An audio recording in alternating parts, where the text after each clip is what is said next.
It's time to roll, time to slay, time to loot. Grab your dice, ready up, let's go!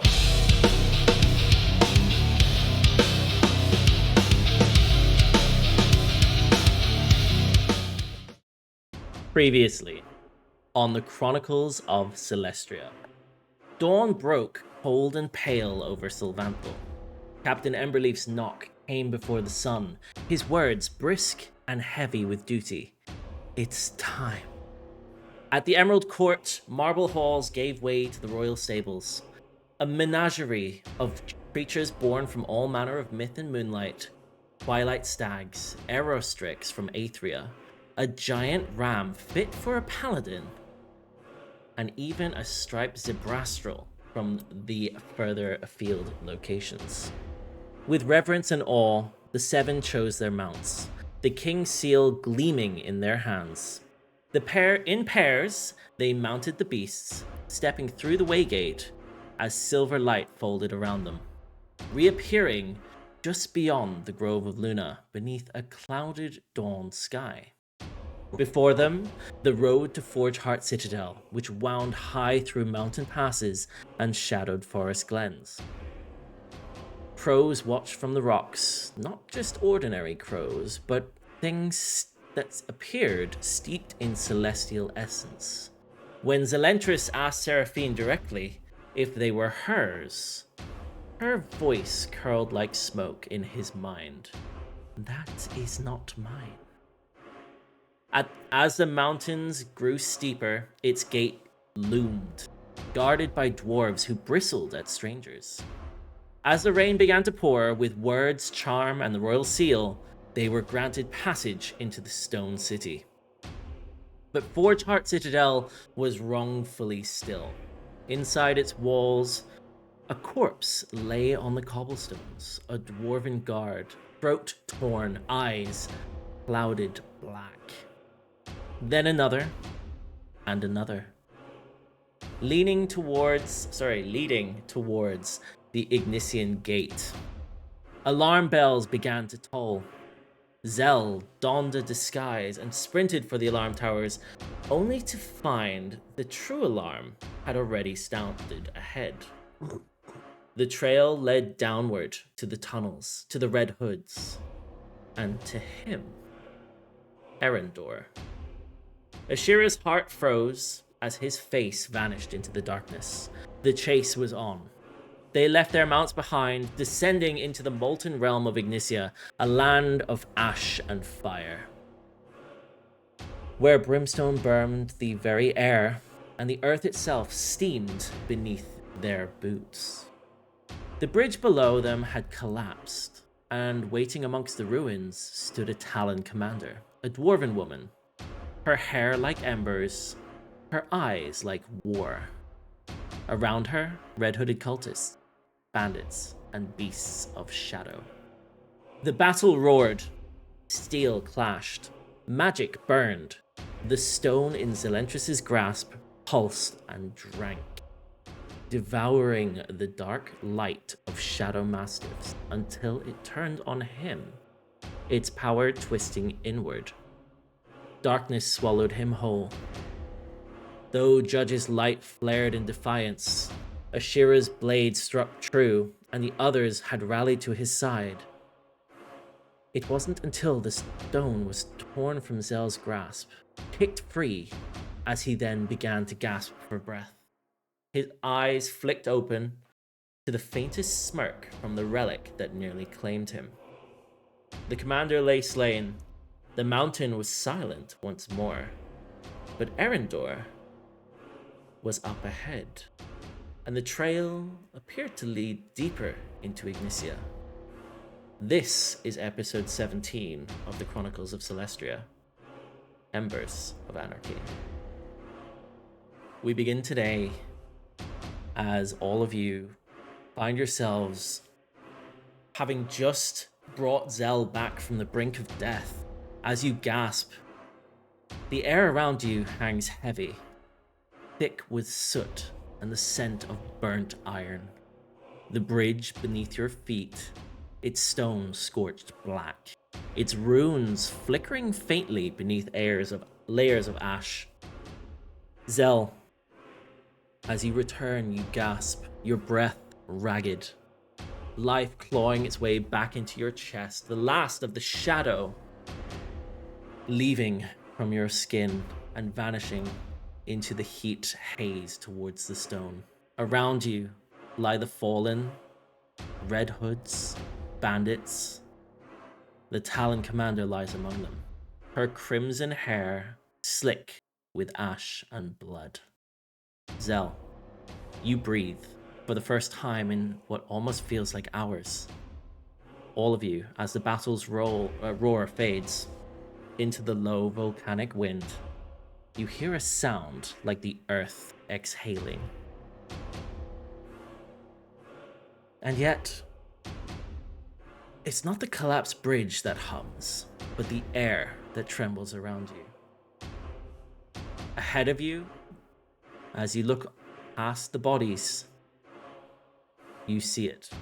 Fiery lands, a deep chasm. Across it, the world appears to ripple as the heat haze makes the whole world shake. For an instant, can I ask all of you, please, to roll a perception check as you look ahead of you down the road?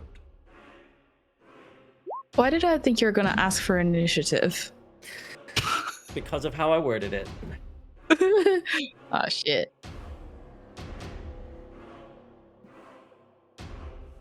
Okay, so we have a perception check. Very nice. So we have a 22 from Judge, a 19 from Elirr, a 9 from Natural Mirabelle, Ashira with a 7, Zell with a nat 1, coming a 3, 33, and Diego with a 28, Sylas with a 22. Anybody who rolled above a 20, which is most of you apart from Mirabelle, Ashira, and Zell, which I like to think the three of you are maybe focused on what's happening with Zell. As you look on, you see it. It appears to be a black cloud heading your way. It's almost like a rippling vortex of dark shadow coming through that haze. It's hard to make out what it is. On the other side of this valley, you see what looks like a single humanoid creature running the other direction. A hood covering his hair. What do you do? Zell's gonna wait. walk to. Okay. No, I just wanted to clarify. Is it a single cloud that's coming towards us? You or is see it like, a just large cloud. It looks like almost a slew of cloud is coming across towards the valley. Imagine a sort of like the best way to describe it is a thick cloud in the distance that you can just see coming. It looks like a plume of black smoke coming your direction. Okay. And Go ahead, just Zell. to double up on that question, is that on ground level or is that up in the air? It's in the air. Okay, so it's not like it would encompass us, it would go over us, It right? looks to be about maybe 50 to 100 feet up, and it's about 500, maybe to 1,000 feet away.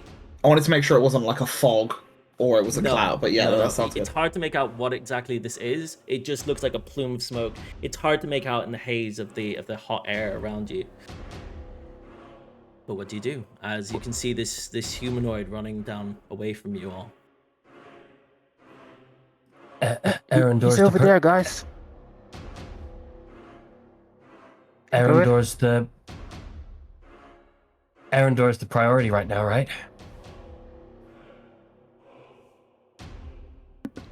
Sure, lead the way. Yeah. Zell, As you say that, Ashira's going to start sprinting. Zell yeets the just kicks the fucking stone off into the ravine. It'll come back. We can deal with that later. And starts running as well. Do you all start? Are you even able to run? Like, You guys put so much healing into me. I am fine. Perfect. Is I feel anybody like not Apo. running? Cool. Well, Ashira, I am. Well, in a hurry. Let's go. Can I quickly while they're all running, I'll if I'm a little behind, I will.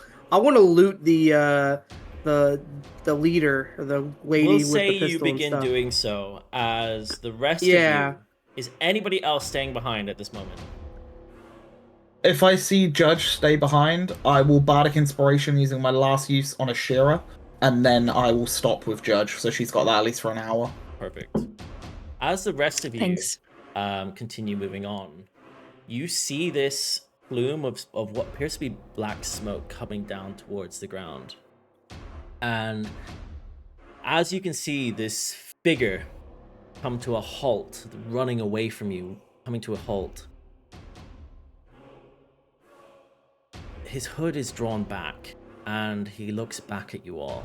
I would say that most of you make out that face of an elf. It's hard to tell. Ashira, you know this is the same elf you saw earlier, or half-elf, Erendor.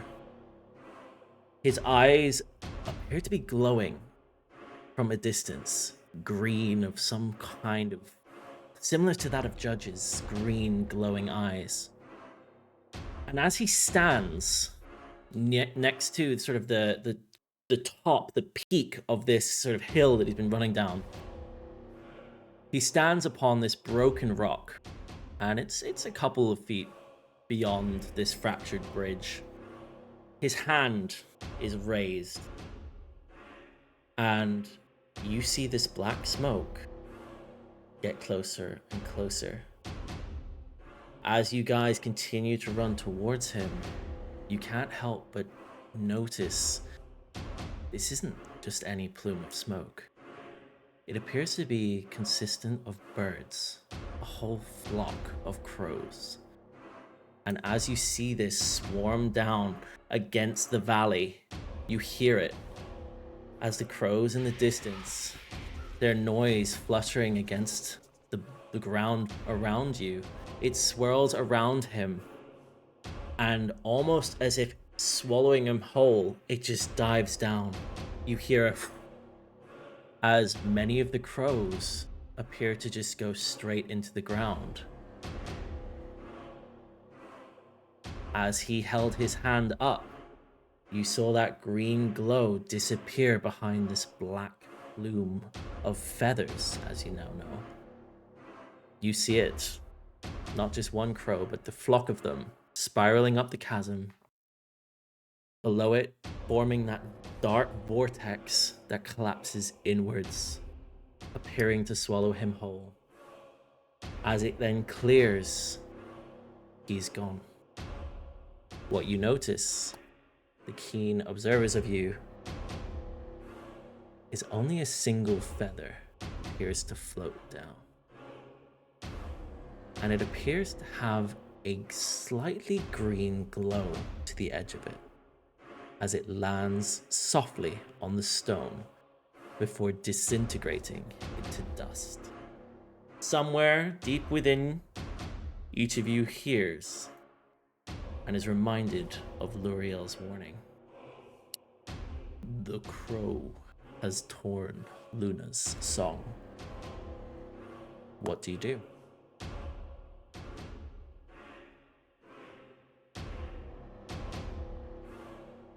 For fuck's sake, did he just disappear in thin air, guys? Like, where are we gonna find this guy? Fucking coward. I cannot believe him. I don't know. Why even come here if he can just teleport like that? He wants to show off? Us. What? Maybe he wants to mock us. Maybe he knows exactly how much we know and he's several feet ahead of us. Like, time after time? That's like... stupid. No. It would be a waste of time, surely. Like, why would you come here just to teleport again? There must be a reason they came here and killed so many draws, no? Maybe it uses an amount of power that he only utilized because we were getting close to him. Maybe he wouldn't have used it otherwise. We don't know. We don't know what we don't know. Could it be the area that, like, I don't know, amplifies his abilities? Like, is that even possible? As you Maybe. guys, I mean, I don't know. as you guys are having this conversation, Judge, Yeah. as you stayed behind Diego, am I right in understanding you stayed with Judge in this moment and gave Bardic to Ashira to run on? Yeah, I see that Judge has stopped to quickly loot the body. I go to run and then realize that that would leave him on his own, so I stay with Judge. And if I see him looting her, I'm just going to very quickly just try and loot one of the red cultists just to see if they have anything useful that we might need, like a spell book or coins or jewels or anything that we could use. Yeah, I would say for the sake of brevity, you maybe have a look over some of them. Can I get you to roll 3d12 for me, please? Me or Tanner. That would be Yeah, you, Diego. Oh.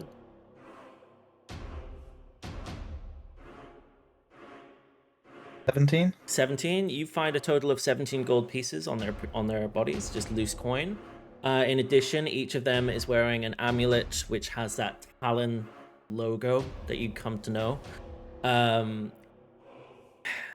You also see there is a pouch of gold coins. How much you're not sure, but it appears to be heavier than the loose coins you found on one of them as well. Do you take that as well, I assume? I will tell you now it's 25 gold pieces in a pouch. And you also find on one of the bandits in the area as well, you find a potion of fire resistance on his person. And yeah. when they were casting their spells, was this all through the symbol, or was it like a wand or a spell book or something like that? Each of them had a bone wand, which is like it's sort of like a white stone, but it looks like a bone. In terms of their magical focus, you're not sure where it comes from. Okay. You have to do an Arcana check on them, but would you like to do that? Yeah, I'm not that worried, but Cool. no, I'll grab one of the ones. And sorry, just before the wand, what was the thing that I got? I got the pouch, Potion the of fire amulet, resistance. the wand, potion of fire resistance. Cool, I'll pick that up. In the as well. meantime, Thank you. Judge, as you're focused on the Talon Commander, can I have you please roll for me a 2d100s? 2d100s. A natural 100 and then a 31. By the way, Nice, very throw nice. that there. Yeah, and that 100 is kind of nuts. Crazy. You find 131 gold pieces on her. Jeez. In addition to a small bag of gems, you also find, and I will add this to your sheet, so I'll actually make it so that everybody can see this. It's a handout, but essentially, you find on them, you see a Talon insignia brooch, which appears to be attached to her, sort of the top of her cloak here, where it pins on. It has the Talon sort of logo. It's inlaid with faint crimson runes on the backside. It carries that symbol of Talon's mark. In addition, you also would see that she is wearing some armor, which you can now see is crushed because of what was used during combat. It is crushed Talon Commander's breastplate. I will tell you now what this is. It's essentially a black plate-looking armor. However, it is actually a light material, making it a light armor. So it has an AC of 12 plus your Dex modifier up to a total of 2. It would grant a disadvantage to stealth, however, and it does weigh quite a bit at 40 pounds. It's essentially, out of character for a second, it's essentially a variation of half plate, using a very lightweight material, which appears to have some sort of black stone. You can't quite make out what it is that's sort of built into it. In addition, she had quite a bit on her. One of the things you see is a ring, which is the Ring of Fire Resistance. It has gemstone in the ring, and it appears to be sort of a red garnet stone. A golden band with a red stone. And last but not least, you can see a small, soot-covered note in her pocket. The note, as you open it, reads, "By decree of the Crow's Hand, deliver the relic south to Ignicia. The Ironsworn in Lavacrest will grant passage. The Smiths have been told to expect you." What do you guys do? As that's everything you find on her. I will pocket the. I mean, I'll take the armor and kind of keep it with me, so I can maybe sell it later. See if anyone else really needs it or wants it. Okay. It is 40 pounds, so it's not the lightest stuff to pick up. But... I can carry that easily. The note, I will. Once I grab it, I'll just kind of turn to Diego, and just hey, maybe this is information for us to go off of here. It seems like they're headed to the Ironsworn and Lavacrest. Oh, okay. What else does it say? By decree of the Crow's Hand, deliver the relic south to Ignicia. So it seems like they're going to Ignicia. So they are expecting Red Hoods to appear? Yeah. Okay. Off you come, buddy. And I will take off the robes to the two dead cultists and bundle them up. And then did I find the pistol she had? I'm gonna grab that. Is there any ammo I can find off? There is indeed a pistol on the corpse. Yes. Yeah, I'm grabbing the pistol. Yes, there 100%. There is, and I'll ask you to roll 1d4 for me, please. 4. There are 4 bullets. Yeah, I'll just kind of. I'll take the pistol, take the bullets. And, I will tell you now, it is a standard pistol. Yeah. These are not very common. I'll just kind of look. I mean, are the others near? Like, how far away are the others compared to where me and Diego are? Basically, if you're looking at the map right now, they sort of run to the end of the map here and can see the valley down the hill. And down the valley, they would have seen this body coming. This person in the distance getting swallowed up by this plume of crows, essentially. And for the brooch, the blackened crow or talon brooch, I'm going to take that for myself. Okay. And Judge is kind of just gonna put it. I don't know how to word this. Like, he's gonna put it on his person, so that way it's there, but somewhere where like it's, I guess, hidden as well. You know, inside his chest plate where it says the words. Yeah, that's where I'm putting it. So sort of just inside, but you'd be able to see it on close inspection, basically. Okay. Yeah. I will say that for sake of brevity, you guys sort of saw this, you had that conversation. Judge and Diego have been back here basically looting bits and pieces of bodies, and as you turn around and walk back, you see this. You guys share with them what you picked up from the corpses here? Yeah, I'll kind of, with the pistol in hand, I'll just, I don't know if anybody can use this thing, but she kind of did a number on me with it, and I got 4 bullets I took off of her. If anyone's good with it, I mean, we might as well make use of it.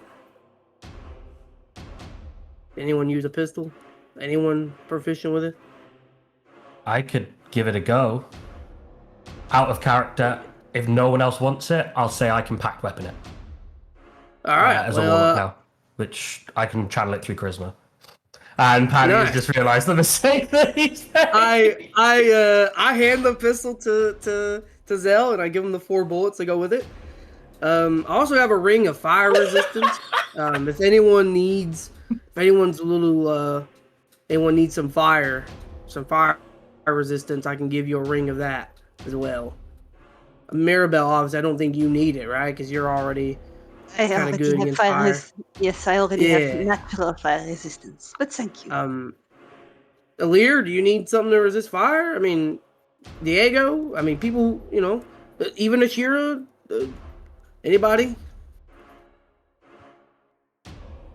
Could come in handy, but if anyone else is up for it, sure. I don't really stand in the front too much, so maybe someone else should Right. take it. Okay, Yeah, Ashira, I had the same you- thought. how about you hold on to it for now, and you can make use of it.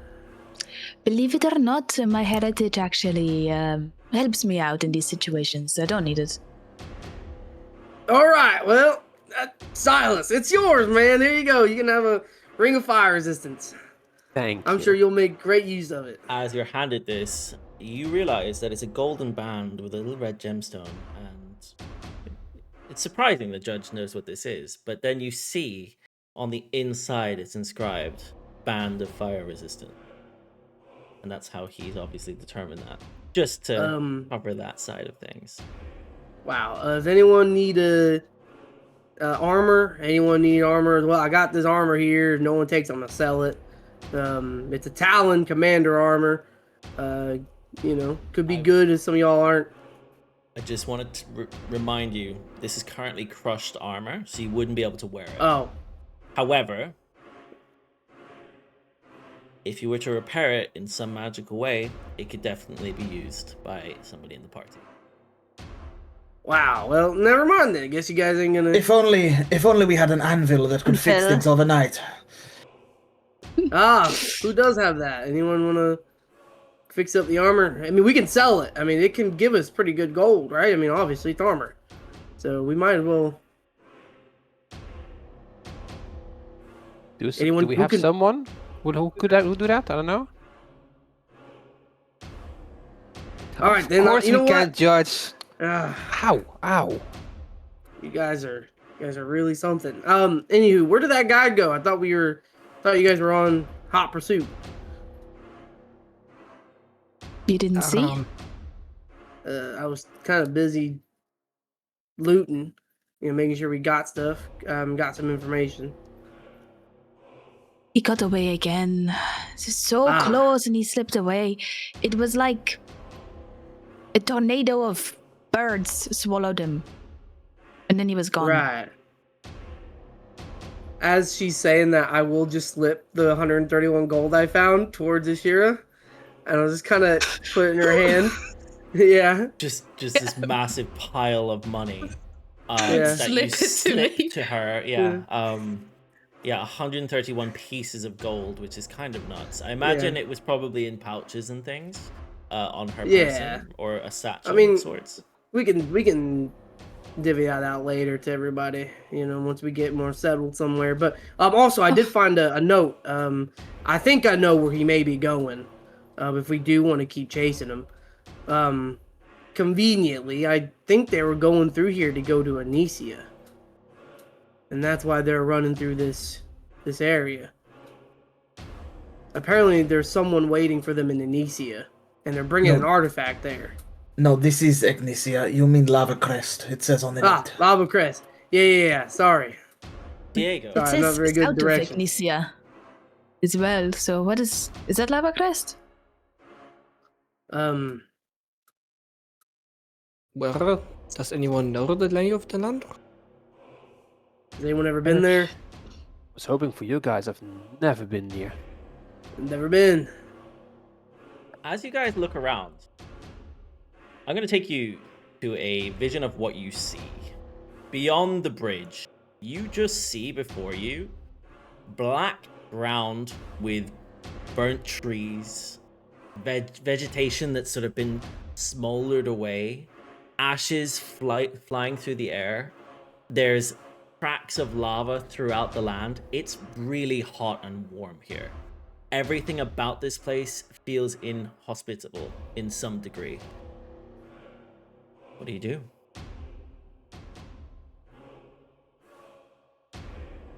So, do we press on Yes. or do we go back? No. I think if we go back, then only we'd be in trouble. Explains the dead Also- bodies. We should If- just press on. If we go back, they might not let us in. I imagine the place will be on lockdown shortly. We need to make sure that's behind us. Also, and this is just, we have now a really good lead. I mean, it might be in our best interest to chase it and not let him get the, if we let him get more ahead of us, I mean, we're going to be behind. And we know they have an artifact. I don't know which one this could be the one they stole from, yeah, it could be the one they just stole. Yeah, the king. So it might be in our best interest to chase this one down. Diego, very quickly, as you were the one who looted the bodies, as you're looting the last one of the bandits, let's say, can I have an investigation check from you, please? Sure. To see whether you stumbled across something or not. I'll use a lucky. With a 9, you did not. I said I'll use a lucky. You can definitely use a lucky. Because I'm going to roll nat 20 right now. Oh, that's close. Ooh. An 18. With an 18. Diego, on one of the bodies of the bandits, you see a letter. It appears to have a mark on the outside with what looks to be an anvil and a crow. It's that Talon Crow insignia, but it's also got that anvil in the center. It's almost like it's been stamped twice in the same wax seal. They don't really... It doesn't look like one stamp. It looks like 2 signatures have been used on the same wax seal of the letter. Do you open it up? Who's it addressed to? It's just a scroll with a seal on Just it. So it's just blank. Oh, is it a scroll or a letter? Sorry. It's a letter in like an envelope with a seal on it. So it's an envelope, but there's nothing written on the outside. Nothing It's on just the yeah. Then I open it. Yeah. As you open it up, on the inside, it appears to be a letter written in Dwarvish. It's very similar runes to the area around you and what you've seen in Forge Heart Citadel. It's hard to make out what it says, but at the bottom, in a different sort of handwriting, there appears to be another set of words. It's hard to make out what they say. With an 18, as you're looking through, you can make out the letters of a longer word. The letters are S, R, U, and D, but only the U and the D are together. The rest, it's sort of like smudged in some way. You see S, it starts with an S, it has an R and then a U and a D, but you can't read what else it says.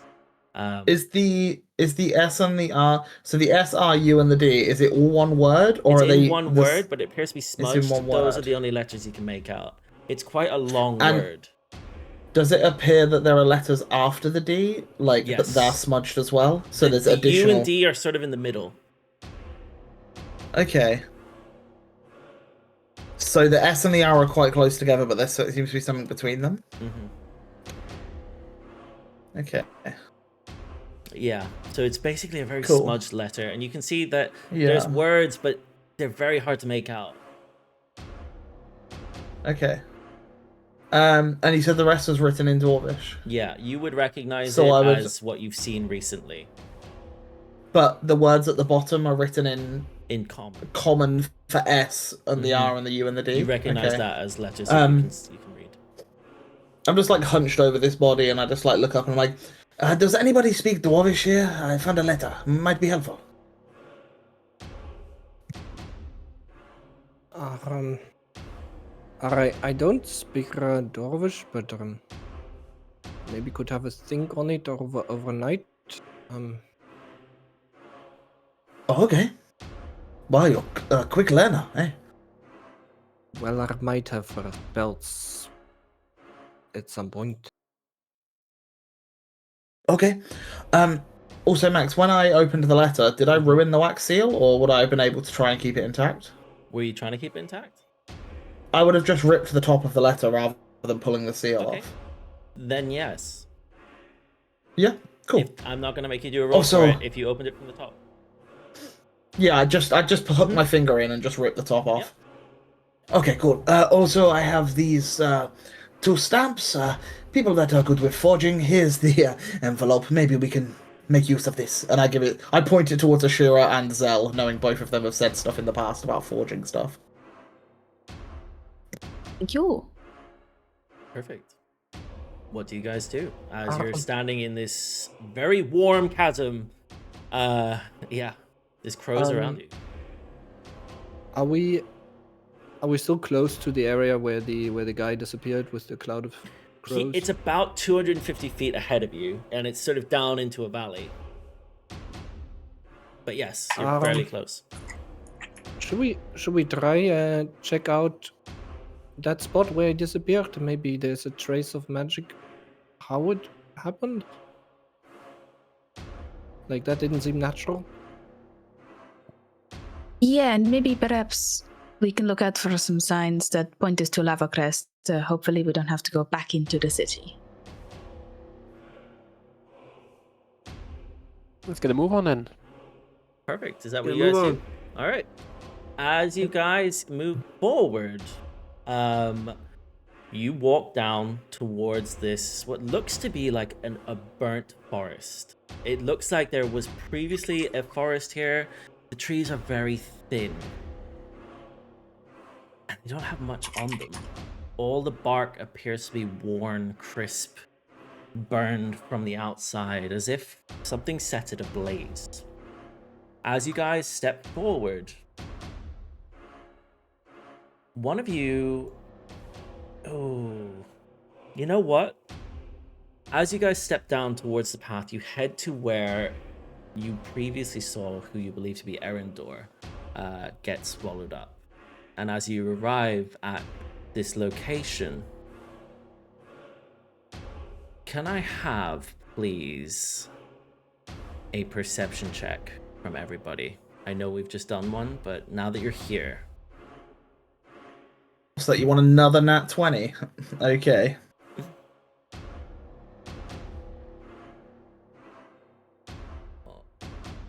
Is that actually a nat 20? Got whispered to you, it's a 5. You actually rolled a nat 20, and we got a 5 from Sylas. Okay, so we have a 21 from Mirabelle, a 5 from Sylas, an 11 from Elirr, a 17 from Judge, a 6 from Ashira, and a dirty 25, which is a nat 20 from Diego. But nothing dirty about that. It's a nat 20. It was just a bit rude to call it and then throw it. Anyways, as you guys reach this point, everybody apart from Elirr, Sylas, and Ashira, you can hear what sounds like coughing coming from a nearby pillar of stone. Someone's out there.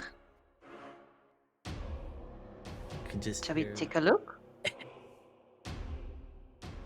Can I say, like, Elirr would kneel down towards the spot where we last saw him before he disappeared and take out one of the crow feathers he picked up before we entered the Perfect. citadel thing, and inspect the area, like, for magic or traces similar maybe to this feather. What exactly are you looking for? You're trying to find some similarity between the two? Yeah. I'll need an Arcana check from you, please. Or Religion. Which I imagine you're going to go with Arcana. 17. With a 17. This essence is celestial. It matches the same celestial essence you felt from the feather on the road up to Forgeheart Citadel. And with a 17, you realize, Elirr, that this celestial essence, you felt this kind of magic before. It's very similar to that power Luriel had. You believe this could be a spirit beast. Okay. Well, I do point out to the rest that information. Yeah, this is very similar to the crow we saw before we headed in here, and it also seems kind of similar in celestial energy to Luriel, like a spirit beast. Interesting. as you guys continue to hear that sort of coughing and spluttering from it's not really a pillar, it's sort of like a tall bit of rock that's formed almost Does it towards the sound humanoid? Like, does the coughing sound like the humanoid sort of? sky. It sounds humanoid, cough, yeah. or- It's you literally would hear Hey, you over there, behind the pillar. you just hear coughing. All right, I'm tired of the games, and Judge is gonna walk over and Perfect. walk around the pillar. As you do so, you see before you is a little creature who I've now put on the map here. He's much smaller than he appears on this map, but for Oh, context, okay. he's about 1.5 feet tall, and is flapping his wings. And as he does so, he looks to you, a very pointed face, what looks to be teeth, and white beady eyes. As his wings flap, holding him up, he does have arms and legs, and he looks to you, and you can see he's covering his mouth and coughing in your direction, as with each wing flap, a little bit of smoke falls off of him. Are you okay? Hello? You need some healing? You What are need some you? help? I can. No, no. I'm fine. No. Right. Well, the name's Judge. We're traveling to Lava Crest. Lava Crest. Yeah, that's where we're headed. Judge, you say? That is my name. Ah, they call me Ash. They call you Ash. That's the name. That's cool. Where you come from, Ash? I'm from here. Well, Oh, now I'm from here. Originally, I was Right. from some fiery place, but I guess this'll do. you're from a fiery. What do you mean by that? Well, sorry. The air is very dry. Initially, I was from, I believe, some volcanic area. Right. Why are you here? Inside check. You can do an insight check, absolutely. Yeah. With a 3, that's you an out have one. no clue. You barely understand what he's saying. Right. We're. My bad. Yeah, the Hopefully smoke I'm is not definitely bad here. Yeah. We were traveling through here because we were trying to find somebody who took something, and we need to track him down. And we got word he's heading to Lava Crest. That's where we're headed. Hey, Do you know the way to Lava Crest? Do you know how to get there? lava. Yes. Ash Right. knows the area. Well, that's crazy. We're just heading down there. None of us have ever been there. I mean, if you know the way, I mean, we would greatly appreciate your help. It's quite a travel, but I can take you there. Oh, great. Hey, guys. Hey, everybody. Come over here and meet our new friend. What the fuck is that? This is Ash. He knows Lava Crest. He's gonna help us get the Lava Crest. We already have an Ash. Yeah, No, but I this think- one, I think he said it was ashed. right. Sir, well, do you want anything in return? I mean, you're offering us a very nice gesture of helping us get somewhere. I mean, No, I've been meaning to travel that direction anyways. oh, great. More the merrier. It's south. Can I of- inside check that? Yes, absolutely. You can do an insight check. You're insight checking if he means to travel south, or in that direction. Yeah, or if he's like, does he mean, is he doing this because he really just wants to do it, or does he want something? He doesn't appear to want anything. With a 13, he appears to be telling the truth. He does want to head in that direction. And he doesn't appear to want anything Okay. from you guys. I mean, we might as well take the help, right? I mean, he's offering to know the route. We might as well. What? Can I Take- can I just ask, what are you? Haven't you ever seen a method before? A what? I don't think I've ever met one, no. Yeah, I've never heard of them before. Maybe I've read something about them, but Well, there's plenty of us here. Right. And you do not want to be with your family or something? I don't have family. Not anymore. What happened? Well, portals and warping and stuff. Long story. Portals. Right. Are you you feeling sound like you alright? need a drink. Well, no, I'm a smoke method, so Right. hence the black smoke. I think I'm allergic to myself. I don't have any smokes on me. I can't help you there, I'm afraid. Oh, well, okay. Can I say to him in primordial? I sort of cough for a little bit. See if I know this, because I haven't actually spoken this yet. It just feels like something I know from deep down. I know I can maybe connect with this thing. Like, are you sure you want to come with us? Do we It could be dangerous. do we just hear like fire and like You Yeah. hear. like is that what it sounds like? I will let our in-house fire genasi tell me exactly what this sounds like. It just sounds like the crackle of a fireplace, you know, like a little bit like the clicking sound, almost the like when you throw a log onto a fire. That sort of sound is what it sounds like, but it also sounds a bit like hesitant because, like I said, she's never actually spoken this before. It sort of came naturally to her, like a surge of, wait, maybe I can do this.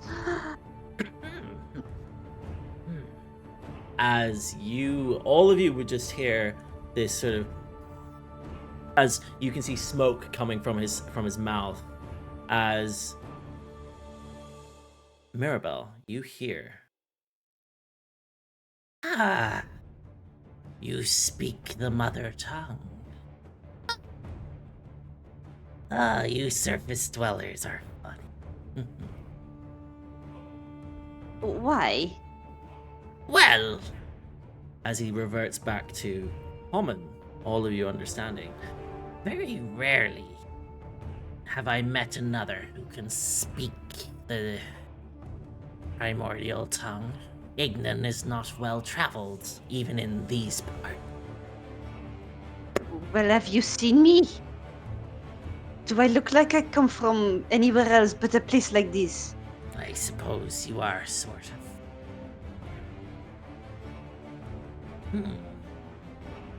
Interesting. Was it Lava Crest, you said? Yes, that's where we're headed. And you wish to go with them, my lovely.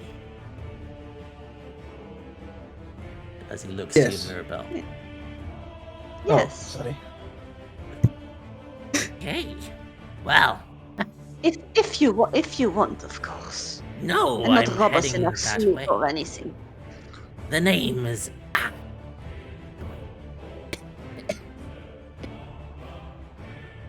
Perfect. Do you guys basically follow him as he turns? Before we go, Zal will say, actually, on the subject of Ash, you look a bit roughed up, Ashira. I'm alright. Zal will reach out on your shoulder and touch your shoulder and not cast, but use healing. Which screen's it in again? Healing hands for 2d4. But fuck 2.2 ones. Nice. Oh man, that's good. That's just so we know, guys. Just so we know, so far I have only rolled ones today. I have rolled 3 dice, and every single one of them has been a 1. Good job. I'm proud of you. Very nice. I think I feel a little bit better. Thank you. And how about beyond the physical? I mean, that was Arendor, and he did just get away. For now. Are you okay? I'm just frustrated. I cannot believe I got played at my own game by him, and now he was so close, and still so far. Like, I didn't know he could do this. Like, what? Next time we see him, he's just gonna do it again. I don't know how to feel. It'll just make the end of the hunt that much more satisfying. I think next time he cannot see it as me. I have a question, guys. Regarding like this spirit beast that like we talked about earlier. Would that be classified as an animal, or is it much bigger? What are you talking about? Well, I've seen some studies, and I'm not sure if I can like repeat that, but what if we can like locate the spirit beast?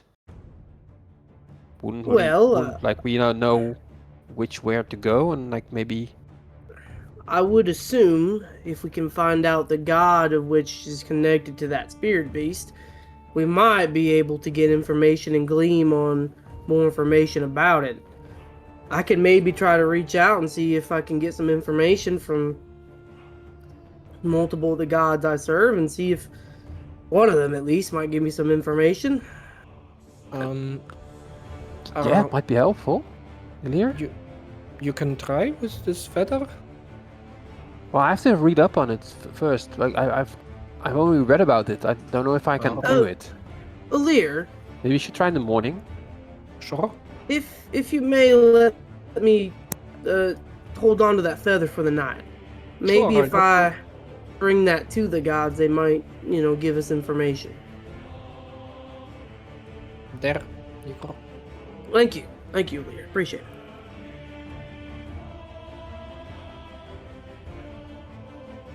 Okay. All right, are we good to follow our bird friend now, or Ash?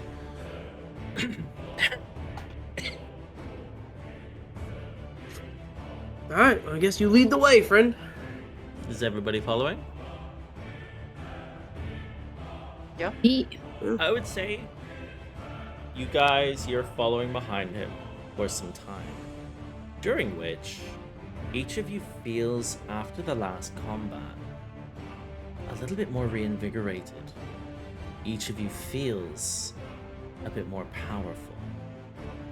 Zell, as you're walking along, you feel a sharp pain in your chest.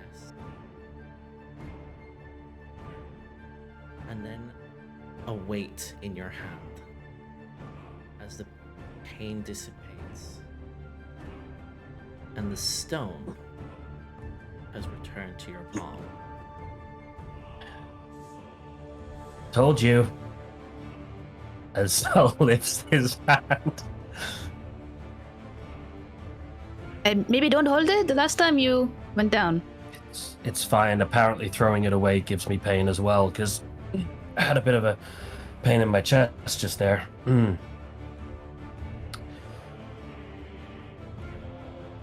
I have it back.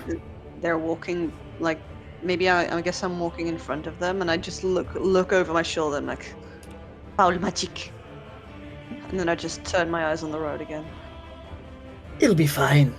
Look, Zell, if you think it makes you feel a bit funny, just let us know, eh? We got your back. Thanks. And Zell, as you say thanks, you hear in your head, in abyssal,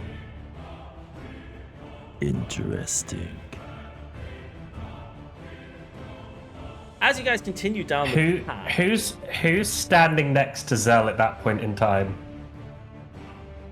Like, who wants to be standing next to Zell? I would say Judge would be. Judge is probably following. You were talking to Ashira, though, right? Okay, I guess Ashira. Ashira. We'll say Ashira, you just hear like under Zell's breath. Fuck. I think she just like looks at you and is like, okay, are you okay? Zell just shakes his head and then just like signals to keep walking. As you guys continue walking down this, it appears to be a sort of valley, and what was originally sort of the edge of a forest, as you continue walking, you see streams of lava, you see the forest sort of fades, and it appears to be like almost like a smoke haze that's on the ground around you. You can see what appears to be volcanic mountains in the distance, the occasional plume of smoke coming from them. Some of them are billowing into the sky. There's one in particular that's much larger than the others around it, which you're heading in the direction of. Every now and then you hear the coughing and spluttering of Ash, this mephit in front of you. He sort of and he checks back on you, and each time he coughs, his wings sort of flap, and you just see what looks to be like soot falling off him, almost like shadow and smoke in its own essence coming off his wing flaps. Ashira, with a 17 passive insight, something feels off. You can't place what, but as you're walking along, you can't help but feel as though you're walking into maybe eyes watching you, or something feels uneasy. Can I have a look around for any more crows? Absolutely. New perception check. And as she will audibly say so people around her can hear it, I don't know what it is, but I feel like we are being watched. That's not it? With a 22, 22. You look around and you don't see any crows. But you can't help but shake that feeling.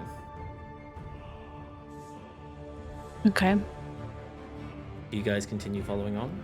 You're just following this mephit into the valley.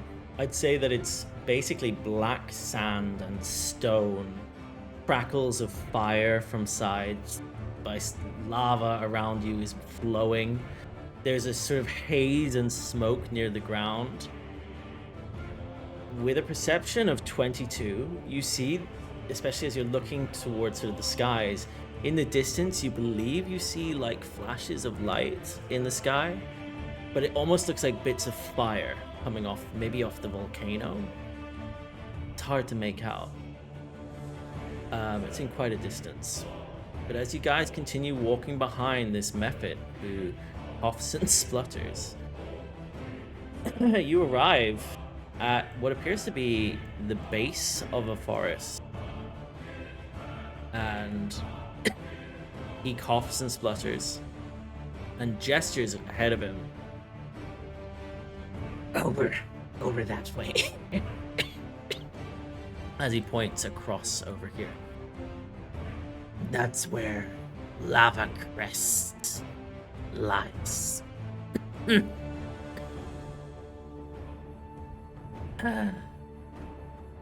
Mind your step. Hot ground. What do you do? Wait, aren't you coming with us? Like, you Well, are, right? I will go across, but we're almost there. As you see that he sort of flaps his wings over what appears to be a very... It's not lava, but it appears to be almost like very soft, dry soil. Can I inside him on telling us that this is the way to Lava Crest? Absolutely. Like, don't want us guys run into a trap or something. A 7. With a 7, you believe everything he's saying. It appears as though he's telling the truth. as he continues to flap his wings and sort of gestures to you all to follow. Mind your step. Avoid the cracks. As he floats on over. What do you guys do? Okay, before we go anywhere, I'm just going to play a tiny little tune. I know it might alert some things if they are very close by, but it will help, I promise.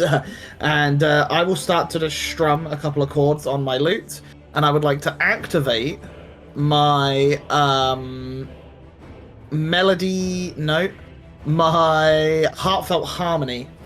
So any healing that I do between now and a next long rest, I get to add my bardic inspiration die to it if I wish to. So just in case. This so is it's your level 3 it's a passive ability. subclass. My level 3 College of Moon ability, which I've called Traveler's Tune, but it's a passive ability that I get to potentially add bardic inspirations to it. Okay, perfect. I'm not really too bothered by the lava. I'll try to avoid the cracks, but yeah, I'm just following. Yeah, you're more maybe cautious of your clothes getting caught in it, maybe more than anything. Yeah. The rest of you, what are you doing? I kind of follow suit and just like how Ash is doing, like I kind of flap my wings a bit, try and lightly above the ground, like not high up. Mm-hmm. Yep. It's quite warm on your feathers as your wings open out. You feel it's very warm air. It's almost dry, but thick. Yeah. Sylas will equip the ring of fire resistance just to be sure. Very nice. Yeah, you Almost be slide burnt it like on. crisp. Which finger are you wearing it on? Out of curiosity. Good one. Let's do my left hand middle finger. Left hand middle finger. Very Oh, nice. pinky, yeah. Pinky's very classic. Yeah. Pinky finger ring? Okay, you're wearing it on your pinky finger, which is fitting because you did take it off of a dwarf, so it kind of makes sense. But yeah, it slides onto your pinky as you've got this sort of red garnet on your hand. Yeah, and you feel that heat you felt a second ago isn't as hot. It's still there, but it doesn't feel as intimidating. What do you guys do? As you can see, Ash is just flapping around and sort of gesturing for all of you to come.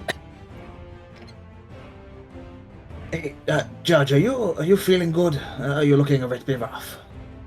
Hey, I'll be fine. We're almost there, right? Once we get there, we rest. Let's not, here. And I just slap you back. I'll give you a Cure Wounds. Level 1.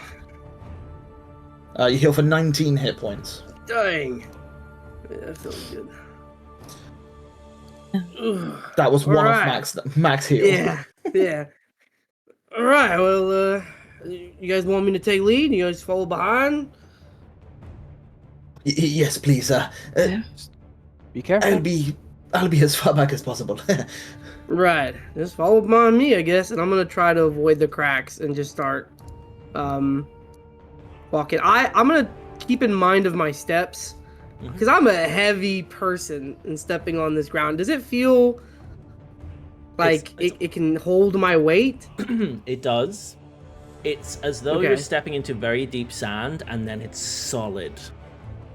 What you do notice is it's very warm. Like hot. Okay. Yeah, I'll just I'll push forward, and as we are, I'm gonna keep my eyes out, see if friend Ash here brought us to a trap or something. Perfect. The rest of you, what are you doing? As Judge is following, are you all following suit? Or are you letting him? Yeah, Oh, yeah, sure, I would be I- stepping. I just forgot to drag my token in there. Yeah, as Mirabelle sort of was very quick to get onto the sand and start stepping her way through. One quick thing, whilst we're playing on Roll20, there has been an update on movement. So, if you would like it that your movement is always measured, you can always see, if you click on the measure tool on the left-hand side where the little ruler icon is, and click always measure movement, and then drag your token, you can see how far. Nice little update. They've updated that recently. I've only just learned about it. Whether you want it or not, Oh, could be very useful. And if you want to put like around something, if you right click as you drag your token, you can put little markers and it can show you 5 feet, 10 foot, etc. Anyways, as I think it's either right click or it's alt. I'm not sure. Alt click. right click. It is right click. Okay, perfect. Cool. As you guys are following along, Zell and Elirr, as the rest of them are ahead, where are you guys heading? Does Elirr start flying? Yes.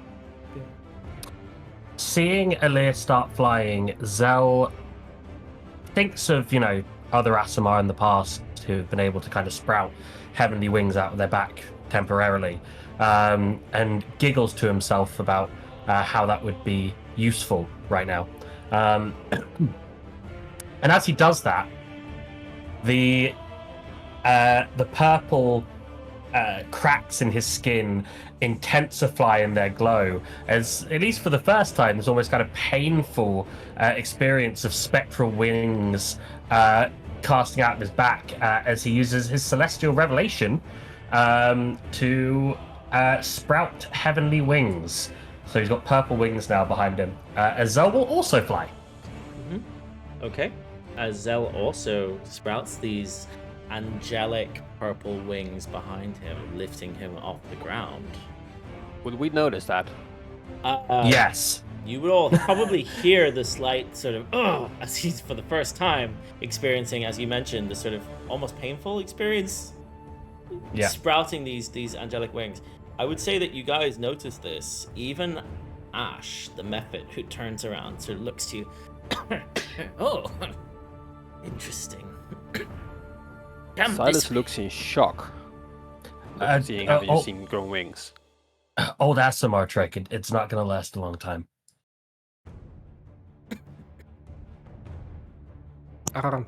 Looks good on you. As you all make it to about here, you see that Ash sort of looks ahead of you, and I will say, you do see Judge and Sylas as you're looking over here. You can see what appears to be a little plume of smoke coming from a sort of stone, behind a stone-looking wall, the other side of this. It's fairly in the distance still, but you can see what looks to be a plume of maybe a village in the distance. See, it's over there. Lovecrest.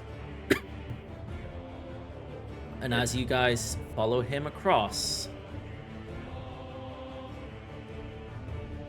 it's then that you hear it. Come out, boys. As you see from around you, as none of you have managed to pick it up, you see around you are a few other smoke Mephits, and I would like all of you please to roll initiative, as he has led you, believe it or not, into a trap. What? No way. No Ain't no way. Motherfucker. Sorry, guys. Are we 22 surprised? Easy. Let's just hope he's at least led us in the right direction and into a trap. Yeah. Crazy. Can I say in Primordial, you betraying little shit? Absolutely, as he sort of coughs. And you just see smoke coming from his mouth. As they technically are ambushing you, I would say. Before combat starts, I look to Diego, and I'm gonna try to swap initiative. Yes, take alert it. feat. Yeah, as I want to smack the crap out of this dude who just betrayed us. As if you bear with me 1 second. Do. Am I a 7 now? Yeah. You Whatever mine are was. 7. Cool, Yes, if you're you an- guys you're an want to switch 18. those. Oh, nice. Would this count as a new map? This is a new map. You guys are level 3. Your subclasses are in full effect, hence the flying from First of all, the tails from Diego, and then the flying from our Asimar as well over in Zel. As you guys, I just need to check. This is annoying me. The sheets in the compact mode. Okay, cool. What I will say is, although he's led you into a trap, as he's turned the tables on you suddenly, you're not actually ambushed. It's not a perception versus stealth check. It's purely just an initiative as he turns to you. So he doesn't get to get the ambush on you. It's just purely an initiative roll. All right. Everybody's rolled initiative. So we have Judge and Elirr. Can I have your decks, please? Who moves first? 16. 14. Okay, cool. So it is Judge first. Awesome. Alrighty. I'm also a 6. Oh, Judge and Elirr, sorry. Yes, just Judge and Elirr. Quick question before we start. Sorry, I say I rolled 3 times, so it would be your first a one. 7, 18, and a 3. So the first one is a 7. So it is a 7. Perfect. So I believe that you and Diego have the same decks. Let me check. Actually, it would be you and Judge. Judge, do you have? It was a 16. Actually, no. It'd be you and Diego because Diego switched initiative with you. 1 second. My dex is 14. So 14 versus Diego's dex, which is an 18. So Diego does move before you. I believe his dex is so high. Okay. Oh, he did get the +2 from the item. That is why. Alrighty. Yes. As you guys are outside here, these methods, Ash, the trusted explorer who's taken you across the barren lands of Ignitia so far, through the lava trenches and over the hills of barren burned forests. Judge, he's turned to you. He's told his boys to sick you guys. What are you guys gonna do? Well, yeah, I guess he made a big mistake. Judge is gonna run right up to him. And he's gonna pull out his hammer, two-handed, and he's gonna bring it and swing it down onto this Nephet, the one that basically Ash. betrayed him. Okay. Yeah, Ash. And I am gonna pump in a divine smite into this attack. So, where's my divine smite at? Let me make sure it's clicked. Divine smite and two-handed. Oh. It's an 11 to hit, which unfortunately misses as you just Dang. dodges around. For my bonus action, I'm going to use a new thing I have, which is a Harness Divine Power that allows me to regain a spell slot. So I will regain a spell slot from that. Nice. Perfect. Is that the end of your turn? I am going to move around and basically get right here. So I'm next, kind of close to Ashira, but also guarding from these two as well. You're sort of blocking Mirabelle as well from these as well. Perfect. Is that the end of your turn?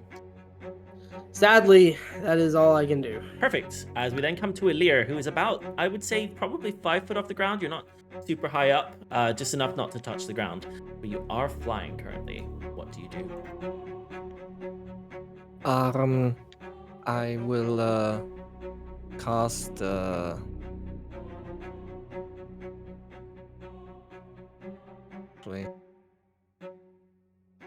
yeah, I will cast Mage Armor. Feel a bit squishy. So how does that activate with the abjuration thing now? Oh, god damn it. You'll have to tell me. As soon as I cast an abjuration spell slot, I get the aura. I just don't know how to activate it.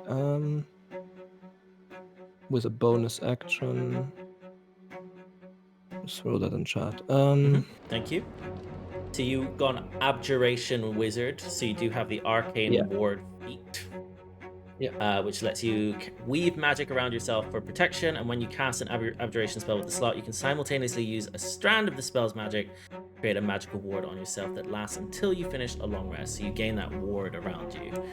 So I guess I just give myself 12 temporary HP for that? I believe it says, whenever you take damage, the ward takes damage instead, and you have resistance or vulnerabilities, apply them before reducing the ward's hit points.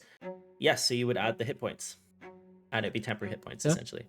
So just 12 temp. Okay. Yep, and we'll go with that. Yep. Pretty much my turn. Perfect. Gain a bit of distance. Nice. Okay, cool. As we then come to Zell, who is also flying currently about 5 foot off the ground for the first time. Cool. So I see that, Judge and Ashira have got the top, but that we've got an exposed Diego down the bottom. So Zell will go. Oh, I'm clicking the wrong one. Ignore that. I need to use this screen. Zell will take his 30 feet and go to here. Actually, no. Yeah, screw it. I've moved here now anyway. And Zell's gonna like hold out his hand like this. As bonus action, the stone kind of appears in front of his hand, and his scimitar dissipates from his side and starts to materialize in his hand with the stone in the middle of the hilt as he summons his pact weapon for the first time. Very nice. And it's purple. It's purple this time around, the light around it. As Zell will cast at the one furthest away up here, Eldritch Blast. Wow, yeah, okay, straight in with the Warlock stuff. Pack weapon and Eldritch Blast, yep. If you want to roll it for me. Yeah. So that is... That's a 23 to hit. Definitely hits. 1 point of damage. That's the fourth one I've rolled today. Wow. That is the fourth one. What's the damage dice? For that? D10. So on a D10 you rolled a 1. Nice, cool. Yeah, as you hit this with 1 point of energy, as the Eldritch Blast Of radiant damage. Oh no, sorry, that's for my pack weapon. Yeah, sorry, force damage. Force damage as it takes 1 point of damage, and yeah, it crackles through the air. You guys hear a rumble on the ground as it does so. Just for a moment. Is that the end of your turn? Zell will clock for the end. That's the second time we've heard that rumble around the stone. And I'll end my turn there. Perfect. Ashira, as we come to you. Okay. Ashira will get up to here. And with the confidence of the last fight and surviving that, she feels this new magic inside of her. Mm-hmm. As she goes to reach for her sword short, but before she does, another psychic blade manifests in her hand. And she kind of goes, oh, okay then, and stabs it towards this thing. Okay, as you use a psychic blade, part of your soul knife subclass. Yeah, a 21 definitely hits.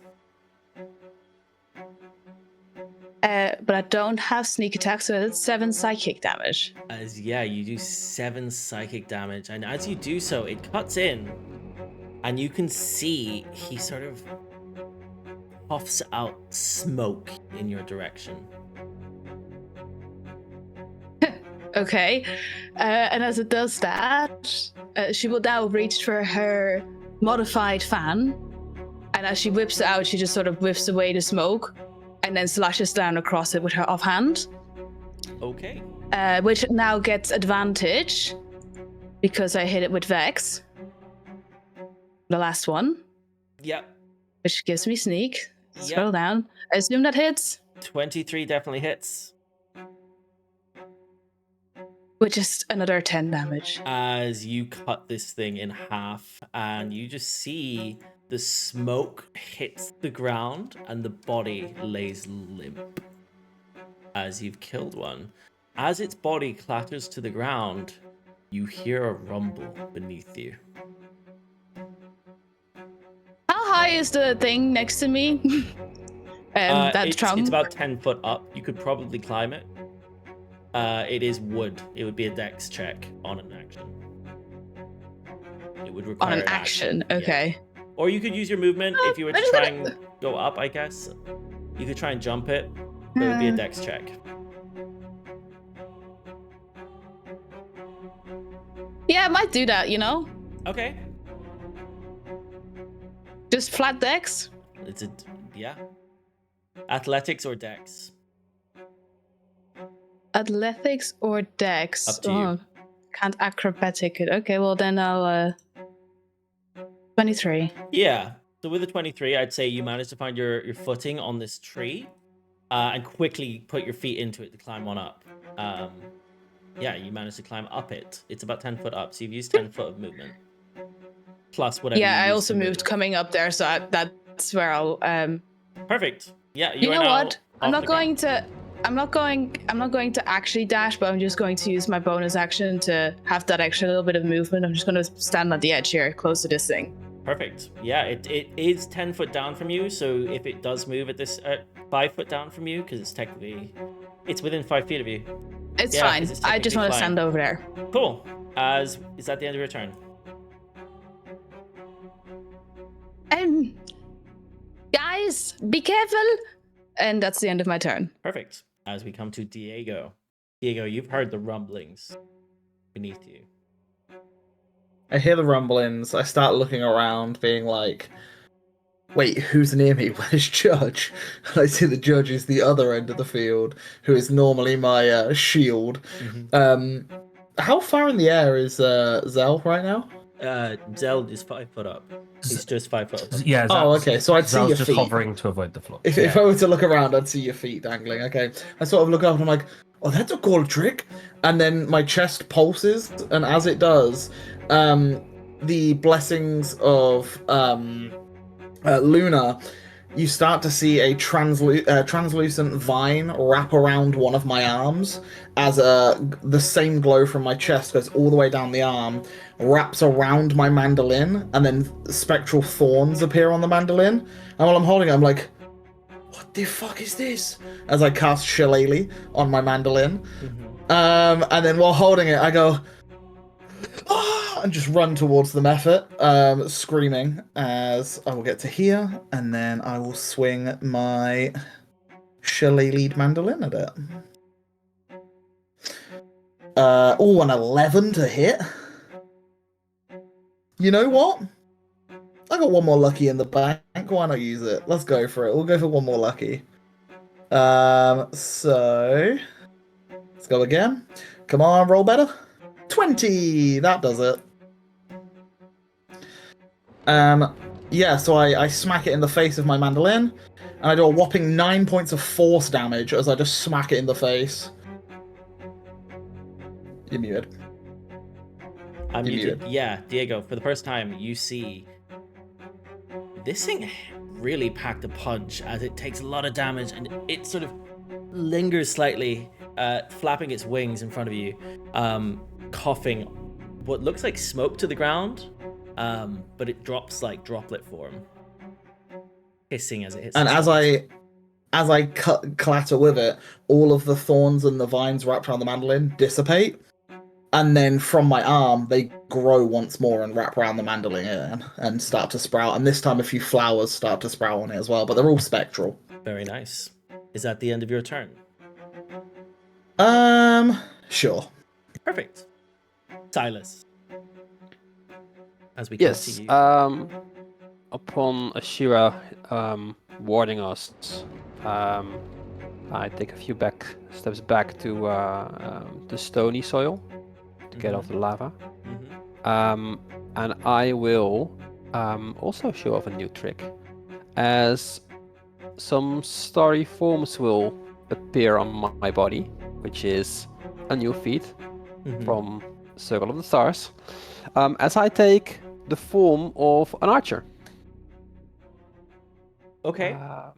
Well, I'm not taking the form, but there's a constellation of an archer on my body. Do you want me to share the info with you, or? If you could put it in the chat, that'd be great. Just so everybody can see. It is a bonus action. Don't be a bitch. Perfect. Thank you. Yep. So what it basically does, if I hit with an attack, it hurls an extra arrow of light towards the enemy, dealing more damage. Very nice. Yep. Which That's I'm your gonna use. Sorry, That's your bonus action. that's my bonus action. And I will use a starry wisp on the one that is next to Diego. Very nice. Yeah. So that's a 15. Hits. And it should add up. Damage. Hit the damage. Come on. Wow. A lot of times. As with the first lot of damage, which was a 7, it hits. And as it does so, can you describe for me what you see as the arrow also hits this creature? What you would see is this shining, extra shining hurley mode of like things flying towards the creature, almost exploding in his chest. Shimmering lights from stars hit it in the body. As it also would naturally hit, the first shot did kill as it falls down with the wisp, but that other arrow does come through as light just goes flying past you, Diego, finishing this beast as it falls to the ground. And you hear beneath your feet, Diego, a rumbling as the body clashes to the ground. I need to do a roll quickly. I think in complete awe of what's just happened, I just turn back to Sylas, give him a big thumbs up because I'm pretty happy that we've just dealt with it, just us two. Yeah. Perfect. Is that the end of your turn? That's the end of my turn, yeah. Okay. Alright. As we then come to the smoke methods, 2 of which have been knocked out already. Okay, the first one, Ash, who was attacked by Judge, but you missed. He looks to you, and Judge, I am going to need you to do a dex save for me, please. Oh, that's lovely. A 20, not 20 for a 23. As you successfully avoid the cinder breath which he breathes towards you, and you just see this flame pass by you. It was aiming for your face as, you dodged successfully. Very nice. And that is the end of his turn. The next one, next to, let's go with the one next to Ashira. He looks up to you. He flies up another 5 feet, so he's in line with you now, and breathes on you as well. Can I have a dex save from you, please? As with a 9, you fail, and you are blinded until its next turn. So you are now blinded. You cannot It's see. next turn. Its next turn. Okay. Do you still have the bardic inspiration I gave you? Has it been longer than an hour? Do I? Has it been an hour? Where was it cast? Since before we started traveling. So I don't know When they how long looted we've been the bodies. traveling. Yeah, that's fair. It's You know probably been what? over an hour. I would say it's probably been over an hour that you guys were following. You've done quite a bit of footwork here. So unfortunately, you do fail, and the bardic is expired.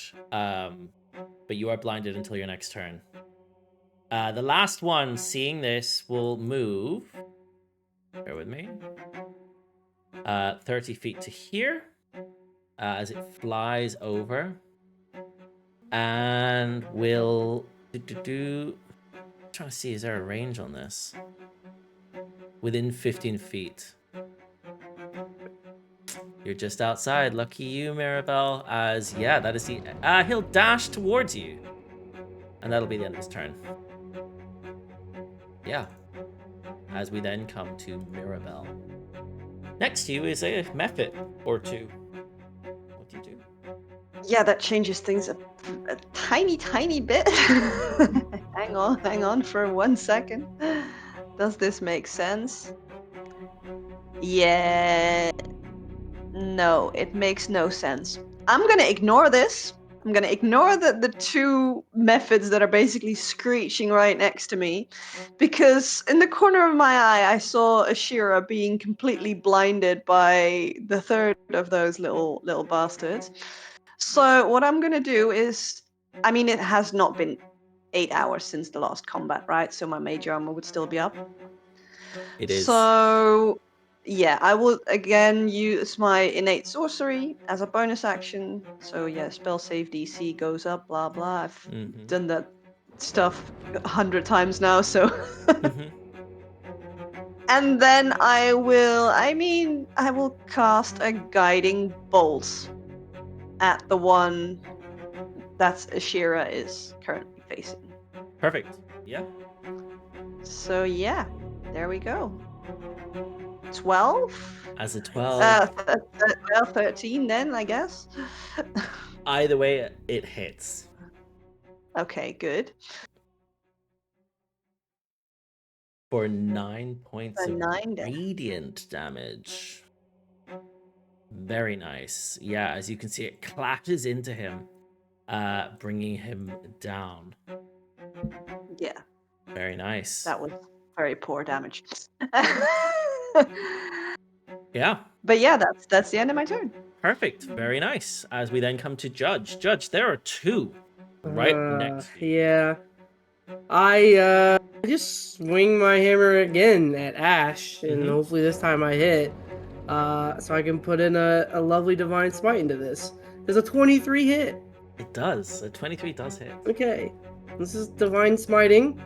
We're gonna bonk him 26 damage Yeah. to this lovely Ash here. who Does it decided to do the betray us. thunder damage? Yeah. Yeah, and Yeah, as it part of does the so, hammer, it yeah. crackles. You guys Yeah. hear that thunderous smash as you clatter this into one piece and the body falls to the ground. Judge, you feel a rumble beneath your feet. The rest of you also hear Uh-oh. this as emerging from what appears to be almost a hovel, a hole that's just popped out of the ground.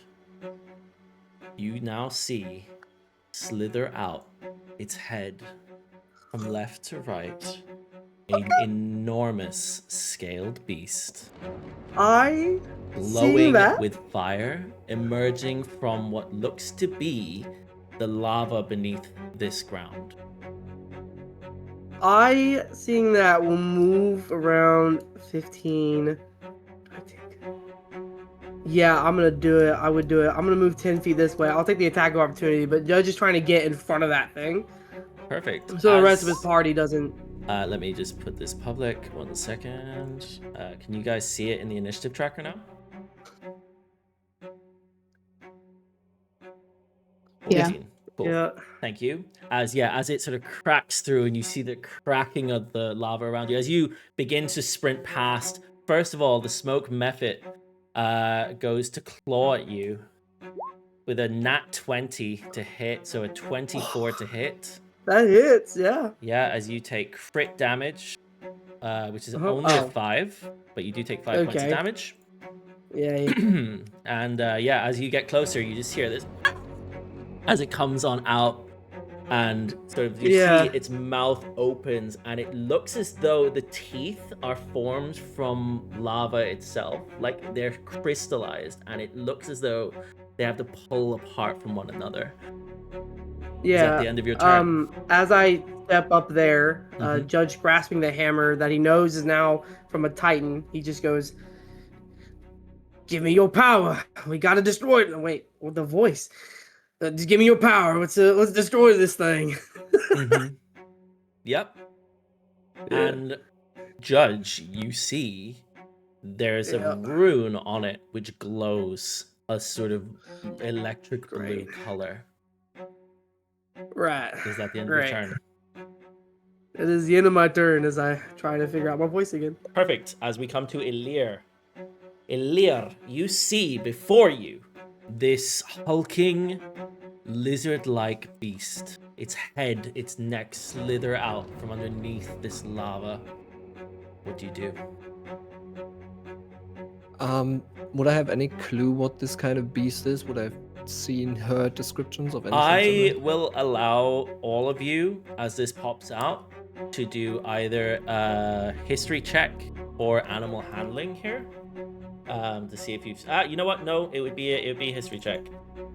For anybody who wants Can to I do do so. a base of what I You I know got a what? nat 20. You know what? We have a nat 20 from Elirr, which brings him to a 30. Congratulations. That's the third 30 or above we've seen in the campaign. So I will just tell you Would all not help. outright. This is a fire salamander. It is a large creature. Would I know if this thing sleeps? You, with a natural, with a 30, you would know that this thing technically does sleep. It is a primordial, but it is, yeah, it's an elemental, but it would sleep. Okay. I'm gonna do a weird thing, but I'm gonna use a second level spell and cast sleep on it. Okay. 60 foot. 60 foot shrine, right? Let me quickly Yep. double check. Hold on, before you do so. Because it only works on people that sleep, and Elirr would want. It doesn't to have know any. whether he It knows. has no. Here's the thing. It doesn't have condition immunities on the sheet. However, my understanding is that as an elemental, it wouldn't be put to sleep by sleep or sleep effects. So I'm gonna play it as the sheet says.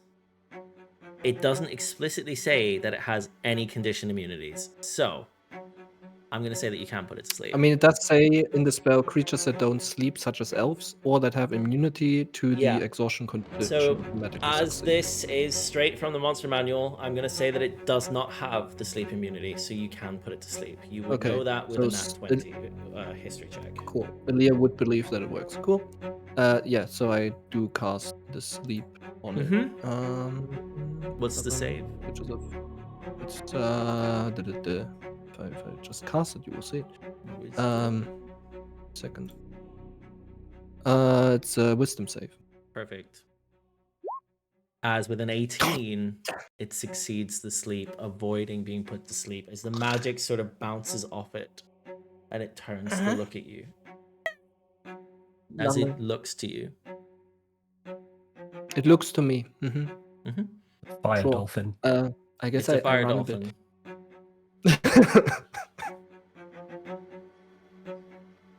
Yeah, I end my turn.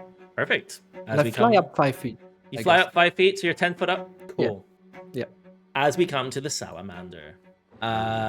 Seeing Judge run closest, it breaks through, its arms cracking through, claws, large, almost lizard or dragon-like, crumble the ground as it steps towards you. And it attempts to attack you, Judge. Bring it. Yeah, bring it. With a 19 to hit. That hits. It is. Yeah, I'm as it two-handing does 17 points of fire damage. Or sorry, 15 points of piercing, 2 points of fire damage, so 17 points of damage. Yeah, great. And guess what, guys? Elirr, you're flying. Yeah. But it shoots a flame spear at you with a 19 to hit. It'd be a disadvantage. It would be a 'Cause it's in disadvantage melee. with a 19 to hit. Yeah, it's a minute. I'm hit. Try it. As you then take, as it rolled a 20 and a 19, you then take 25 points of piercing and fire damage. Ow. As you are 10 feet up, technically, I'm going to say that you don't take the fall damage here, as you are only just 10 feet up. Yeah. So, you're Cool. fortunate in that regard. However, you do take the full 25 points damage. I'm down to 6. Very nice. As you're just kept up due to the abjuration, arcane ward. And Yeah. that will end its turn as the rest of you see this hulking beast of fire slithering out, attacking the two comrades, Zel What do you do? Zel sees the three creatures in front of him. He sees that Elirr's just kind of been messed up, but he sees that his bestie's blinded at the moment. So he's going to start off with an Eldritch Blast over towards the smoke method that's fighting Ashira. Okay. With advantage. With advantage, awesome. Advantage and roll. That's a 24 to hit. Hits. Definitely hits. And then let's get more than 1 point of damage on this Eldritch Blast, shall we?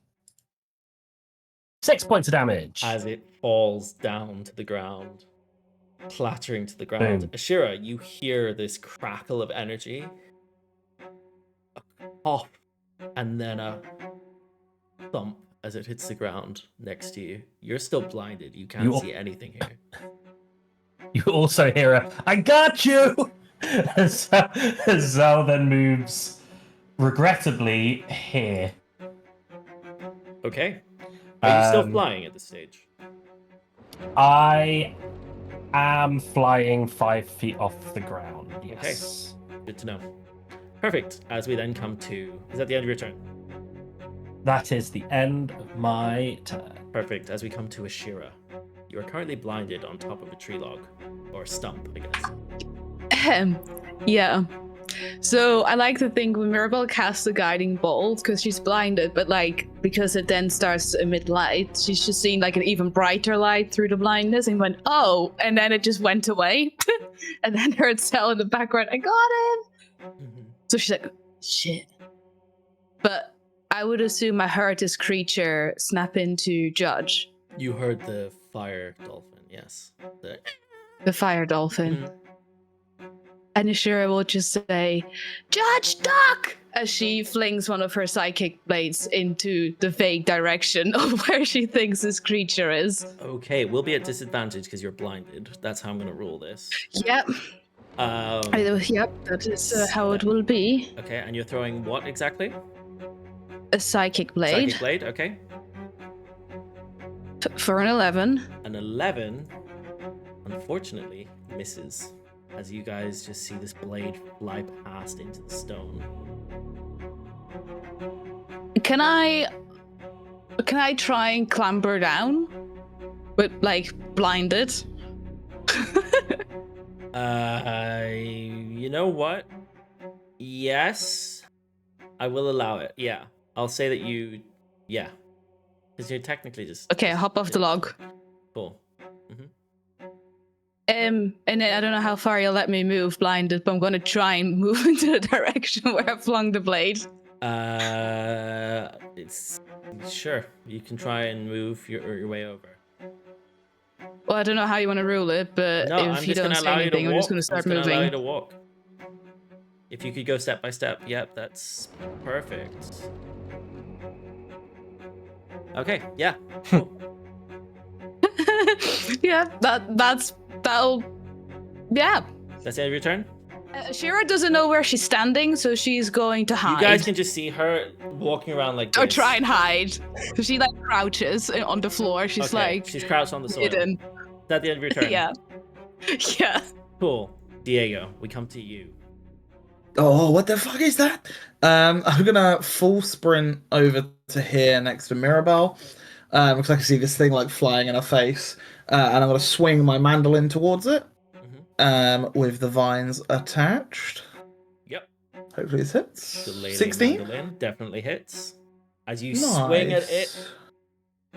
And I smack it for 7 points of damage, as again, all of the spectral vines dissipate, and then they regrow around it, and this time there's like a little moonflower, like that, like sprouts on top of the mandolin itself. Very nice, that sort of silver glowing petals, yeah. Yeah, I like to think of it like silvery moonlight is the color of like all the spectral vines and stuff. Very nice, very, very nice. Yeah, as you hit it for 7 points of damage, Mirabelle, you just see Diego swinging his mandolin in front of you against this, and it sort of bops it on the head. I think the best way to describe Diego's fighting style is like a man trying to use a fly swatter against a fly. And I'm just like wildly just like flailing this mandolin around. And then as my bonus action, I look at Elirr, and then I look at Judge, but I see the thing next to Judge, so I will bonus action Healing Word at 2nd level towards Judge. Very nice. Very nice. As Judge. For 12 points of healing. Very nice, as you gain 12 hit points. Perfect. Is that the end of your turn? Done. Very nice. As we come to Sylas, the archer incarnate over here. You're currently muted. Sorry. Thought I was unmuted. But first of all, I will position myself next to the dead method where Diego stood before. Yep. I will like try to shout to the creature, like trying to distract him from the rest of the group. And I will cast Starbeam on the creature, which is basically Moonbeam, but hey, I like stars better. Nice, yeah. I like to think of it. It looks like a ray of moonlight, but instead it's got sparkle or stars in it, maybe. Exactly. Yeah, very nice. So I need a DC 14 con save from the creature. DC 14. Okay. As it rolls a 7. So it takes the full brunt of that radiant damage. Takes the damage. 2d10. Just thinking. So it will take 7. A whopping 7 damage. 7 points of radiant damage. Yep. As you can see, it sort of as you deal this damage. And then I misread this on my previous action. As a bonus action, I can now fire the archer form arrow from my archer. Only on ranged spell attacks. This is technically a save, so you wouldn't get that. Save? Yeah, because it's a saving throw one. Misread that. But if you get it on the other one, on the Starry Wisp thing, then you would get the bonus action. Yeah, so I misread that. So that's okay. That's on me. So that's the end of my turn. Perfect. And just to remind me, I'm just reading it. A creature also makes a save when the spell's area moves into space, and when it enters the spell's area or ends its turn there. A creature makes a save only once per turn. Okay, cool. Good to know. Yeah, and that's the end of your turn. Okay, as we then come to the smoke method, who, having been smacked by Diego, will look to you, Diego, and claw towards you with a 15 to hit.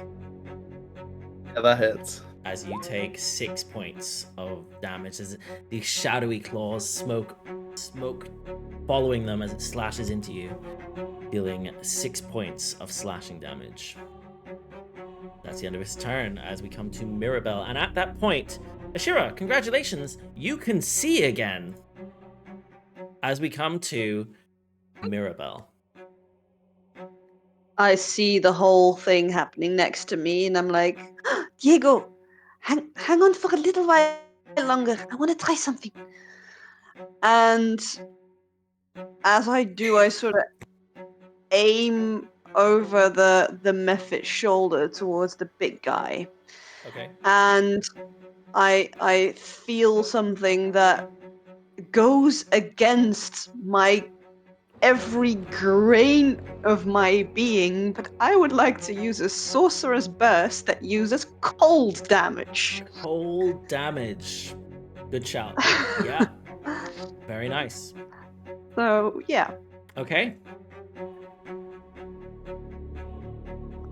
For a 10, so that would be an 11. So it is an 11. Unfortunately, as it's probably your first time using this kind of magic, you feel this gust of cold air go past you as the magic shoots from your palms. Diego, you feel this breeze in this heat area. However, unfortunately, it doesn't quite make it to the salamander. Maybe it's because you're brand new to it. You're not sure. Ah, shoot. Is that the end of your turn? Yeah, that's the end of my turn for now, yeah. Okay. What I will say, Mirabelle, as you do so, as you look down at your hands, they are glowing. That rune, once again, glows. Hey. Judge, we come to you. Yeah, I'm gonna. Judge ain't afraid. I'm gonna take my hammer and wha-blank right back into him. You know, try to crack at him. Perfect. Yeah. Can you roll at advantage? A for me, 20. please? Oh. 26. Very nice. Thank you. As you gain advantage, as you notice above you, clouds begin to form almost like a circle spiraling above. But yeah, 26 definitely hits. Yeah, I'm gonna whack him. It wouldn't be the custom, so it would just be the 23 damage.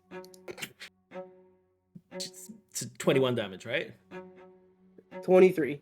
Oh yeah, 21. Okay, 21 still damage. 21 damage in one hit at level 3 is pretty Yeah. good. Cool. Yeah, as you sort of clash into him, and Yeah. you hear the rumbling of thunder above. Yeah.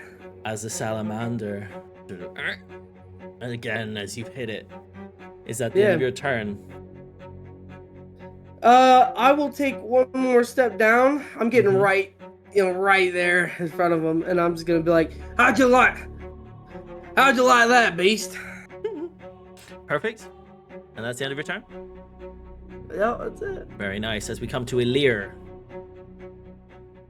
Can I see any big rocks lying around somewhere near? There are what look to be area? tree stumps around you. They're about 10 foot tall. Other than that, I mean, the closest thing to you would be the tree stump below you. It looks to be solid ground next to it. Again, it's about 10 foot tall and maybe 10 foot wide. But that's about it. Other than that, it's just this rocky platform you guys are standing on that sort of oozes with what looks to be lava.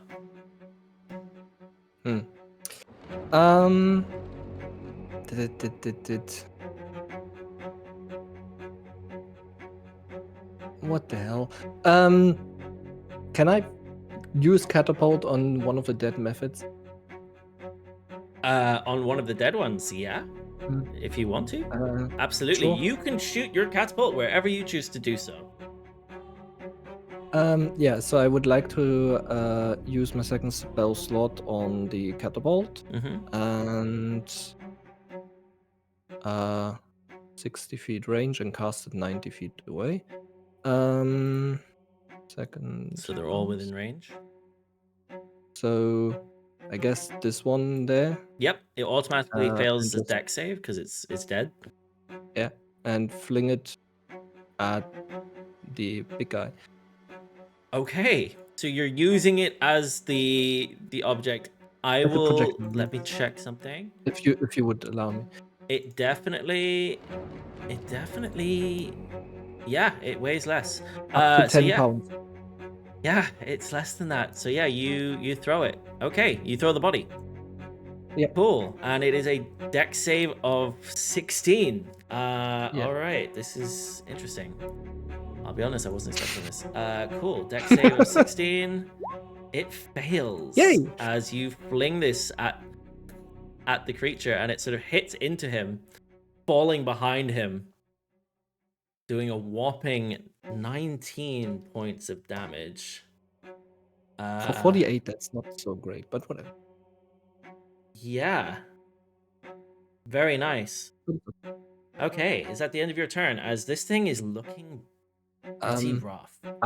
I would like to run behind this tree and hide as much as I can away from it so I don't get flamed again.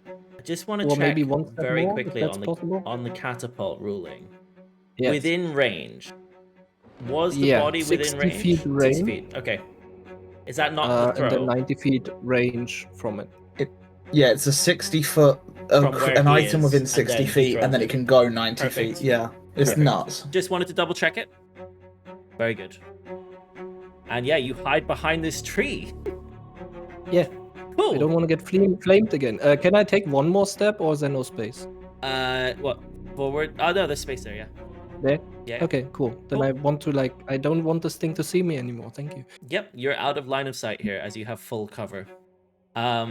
Cool. Is that the end of your turn? Before before you go any further, Mhm. I'll put my hands up. I read Tim's thing wrong. Tim was actually right. He should have had the bonus action to do an extra attack towards the creature for his starlight moat thingy. We can retcon that on the next turn. I'll let you do another attack because that is completely fair. All right, as we get to you. You know what, Tim? Actually, let's do it now. Let's have Sylas roll that damage now before Yeah, we go to the he turn of might the kill it. salamander. He might kill it right now, you know? Let's do it, because technically this is all happening within 6 seconds. It's all happening at the same time, simultaneously. You're still on the same turn before the salamander, so yeah. That's an 18. An 18 definitely hits. That would hit. Yep. For an It's 11. dead. As you do an 11 points of damage to the beast. Yeah, as it sort of winces in your moonbeam or starbeam, and it gets hit with this radiant energy from your arrow as it sort of... It's looking very rough. But yeah, as it then comes to his turn. Cool. Noticing that Elirr has run away, but seeing the pain coming from, first of all, Judge in front of him, he will... Bring it. Ooh. Bring it. Do whatever you want. I ain't scared. Do it. You ain't gonna miss. He'll attack you with a 15 to hit, Ah, misses. and he'll attack Sylas with a 9 to hit. That misses. As he moves up here, slithering past you, Judge. It ends its turn, and each creature within 5 feet of the salamander in a 5-foot emanation originating from salamander takes 7 points of fire damage. You take 7 points. That is Zell, Judge, and Ashira. Do you have a resistance to fire? I do. Then it would be half damage from the fire. Is there no I save? Up, There is rounded no up. save. This is a species It trait. just does 7? It's That a species sucks. Doesn't say there's a save. It just says it's a species trait. So fire aura. Wait, you didn't do that last turn? He didn't do it last turn because I He forgot. wasn't.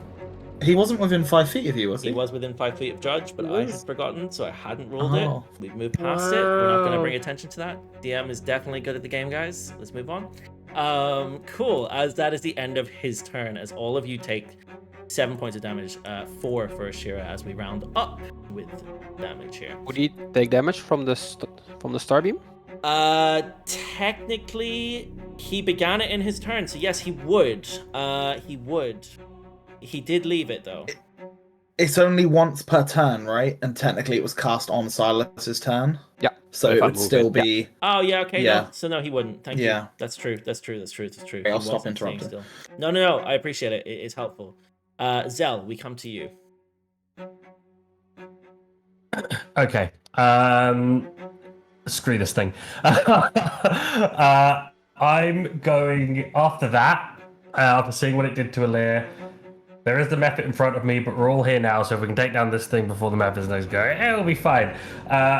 Zell turns around, eyes go black hex on the fire salamander. And then I'm going to... Would you mind putting it up in the chat, just the hex for me, please? Just so Yeah. I can read it. Yeah. That's your action. That's my Bonus action. And what I will do is action Booming Blade. Okay. Diddly diddly dum. So I'm making a pack weapon attack. I'm going to do radiant damage. Nice. Okay. If you could also put Booming It's a Blade in 19 the to chat hit. for me, please. 19 definitely I hits. will do. I just like to see it at least the first time you cast it, so I can read through it with the 2024 rules, etc. Yeah, 19 That's definitely hits. 8 points.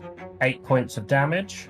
Very nice, as it takes Plus 8 points plus the 1d6 necrotic.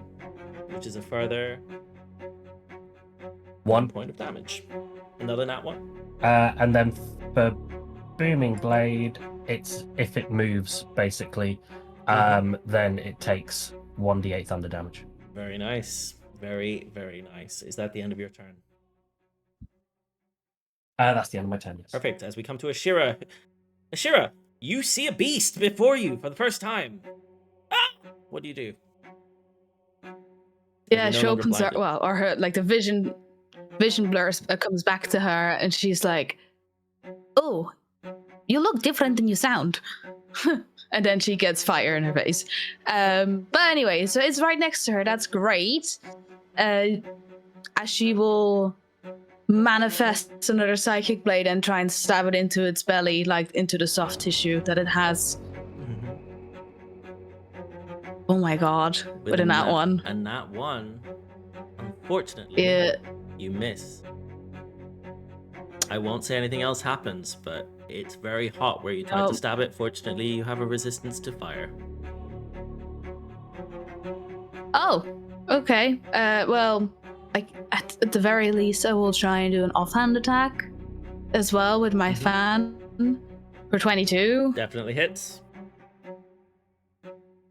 Which will do a whopping 4 points of damage. Very nice. As you do a further 4 points of damage to it.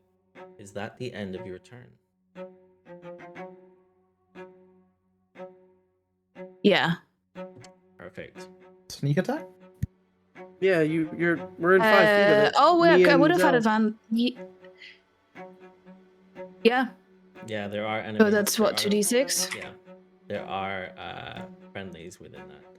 So I was technically, in my nat 1 brain. I'll allow it. So that's another 6 piercing. The reason I asked if that was the end of your turn, but I'll allow it. I'll allow it. Cool. Diego, we come to you. As you do a further 6 points of damage, we then come to Diego. This thing is looking very rough. Sure. It's bleeding I'm gonna what looks swing like my- magma to the ground. Which one? The big guy or the little guy? They're both looking rough. The big one it looks to be leaking lava behind it. The smoke mephit next to you appears to be coughing and spluttering, and it looks like it's limp on one side. Oh, side you hit okay. it Then I will non-lethally swing my mandolin at the smoke method. Then, if it's looking limp and looking lame, then I will. A bit of pity comes across me in this moment, and I will swing my. Why is that not moving to combat? There you go. Non-lethal. Okay. Yes, 15. Hits. Oh my god, it's a max damage roll. As Yeah, it non-lethally falls. smash it over the head. It falls to falls to the ground next to you, as it is now technically out of combat, knocked out. As I like to think, as it hits as well, my mandolin goes like twang, like it like twangs from the strings hitting it as well, and then I kind of like stumble forward and I'm like, oh, this is bad, as I like look towards the rest of the group.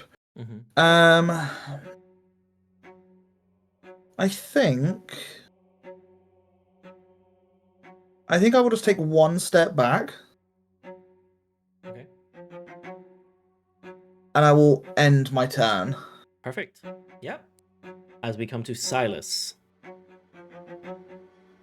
Everyone looking at Sylas, you see he is like focused, eyes closed, trying to move the beam of starlight to the position where the beast is in.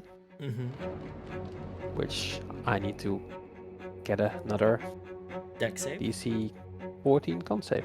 Con save. It fails. Again. Yeah, as the star beam moves across the ground, can I have you roll damage, please? Yes, 1 sec. Come on, roll 20, you can do this. You got this. Baby browser. Come on. It won't let me. Oh, there it is. 16. Sylas. How does this look? How do you do this? I'd like to imagine that there is this massive beam of starlight coming down, just pressing the beast to the ground, and eventually crushing it into the earth, leaving it to suffocate and burn like a hole in it in the middle of it. Yeah, very cool. Yeah, as you have it, as you can the rest of you just see its claws digging into the soil, as it's almost like this beam is pressing down, and you can see Judge from where you're standing. Through its back, this light burns into the ground. The soil beneath it begins to glow as it pierces through, and the lava splashes onto the ground around you. Congratulations, guys. You have just beaten a CR5 monster.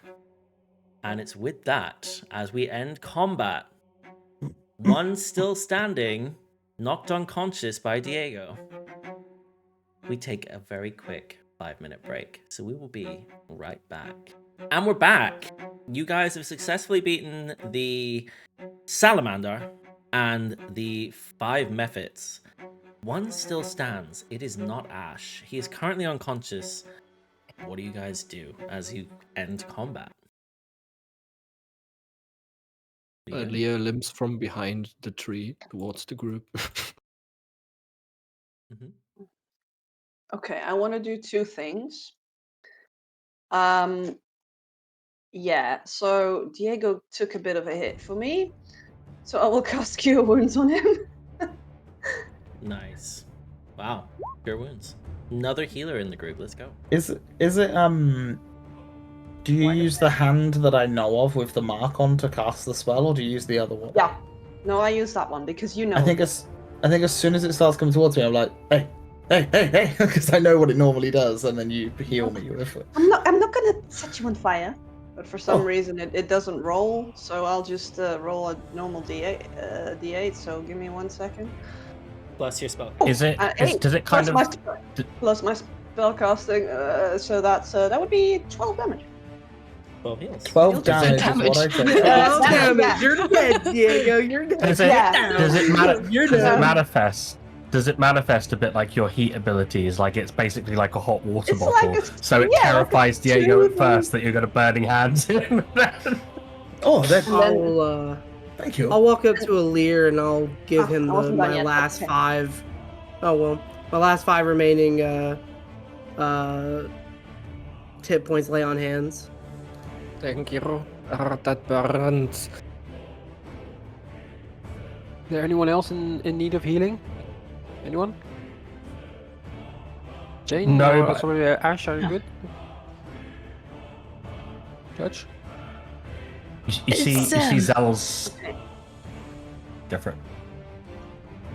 Okay, well, if the whole healing bit's finished, then the second thing I want to do is I'm still in that sort of weird mood that I tried to cast magic that's really not my thing.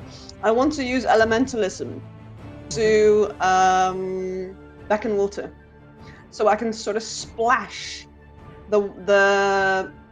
the imp thingy, the method thingy that's unconscious. Yeah. So that and just sit, and if he comes through, I'm like, I'll say in England, hey you, why did you attack us? The rest of you just hear this breathy, sort of crackly smoke coming from his breath as he wakes, still laying on the ground, but head up, sort of leaning forward at you all. What do you say to me? Why did you attack us? Did you want to eat us? I Were you told to attack us? You're not like the other dwarves we eat. You hit harder, for one.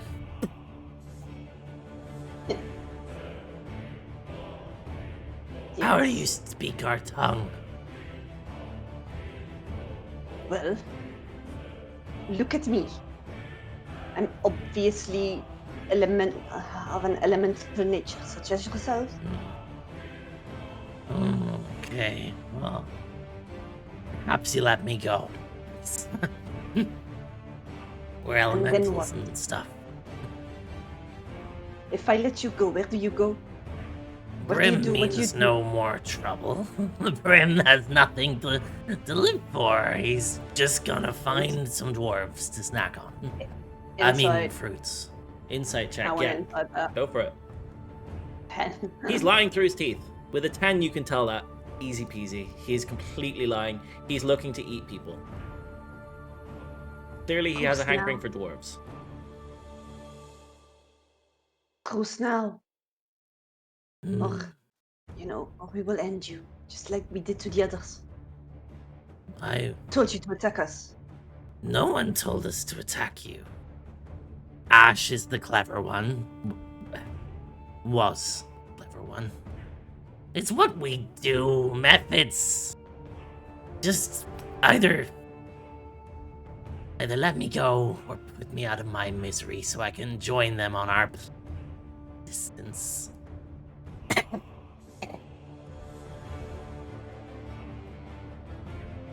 Make sure we never, ever, ever see you again. Oh, I wouldn't want to see you guys again. Did you kill that thing? As he points to the salamander. You will all hear this, by the way, as this is in common. Of course. Brim Why? means no troubles. Was it Can bothering I you? insight that now? Now that we've heard he means You can no definitely troubles in insight. common? You can definitely insight that. And Mirabelle, as you say, what was it you said? Sorry. Was it bothering you? Well, he. Sometimes the dwarves are a bit much for us to handle, so we were told to hang around the nest and wake him up if we had issues. As Told? methods are not By a threat whom? to him.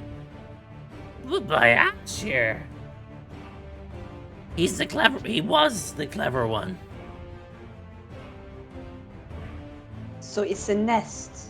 Are you saying there's more? Well, He looks around him.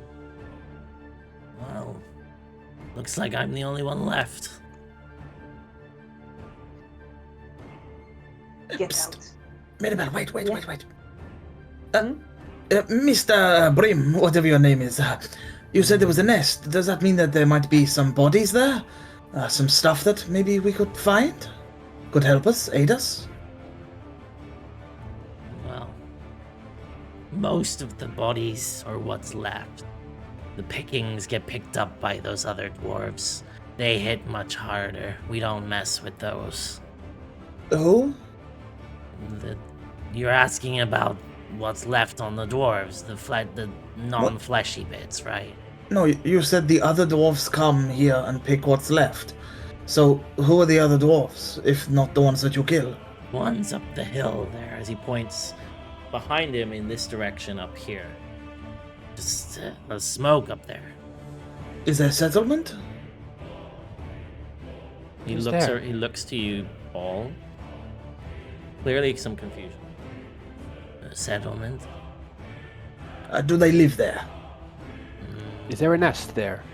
Ah, yeah. Ah, dwarf nest, yes. There's good. a dwarf nest there. They hit Ah. hard, those ones. We were not to go though that way. Ash forbid it. He went for the plump dwarves on the road, it's north of here. You are dwarves. I see you've got Yes. some plump Skinny flesh. dwarves. Big dwarf. Big. As he looks you up and down. Diego. Sure.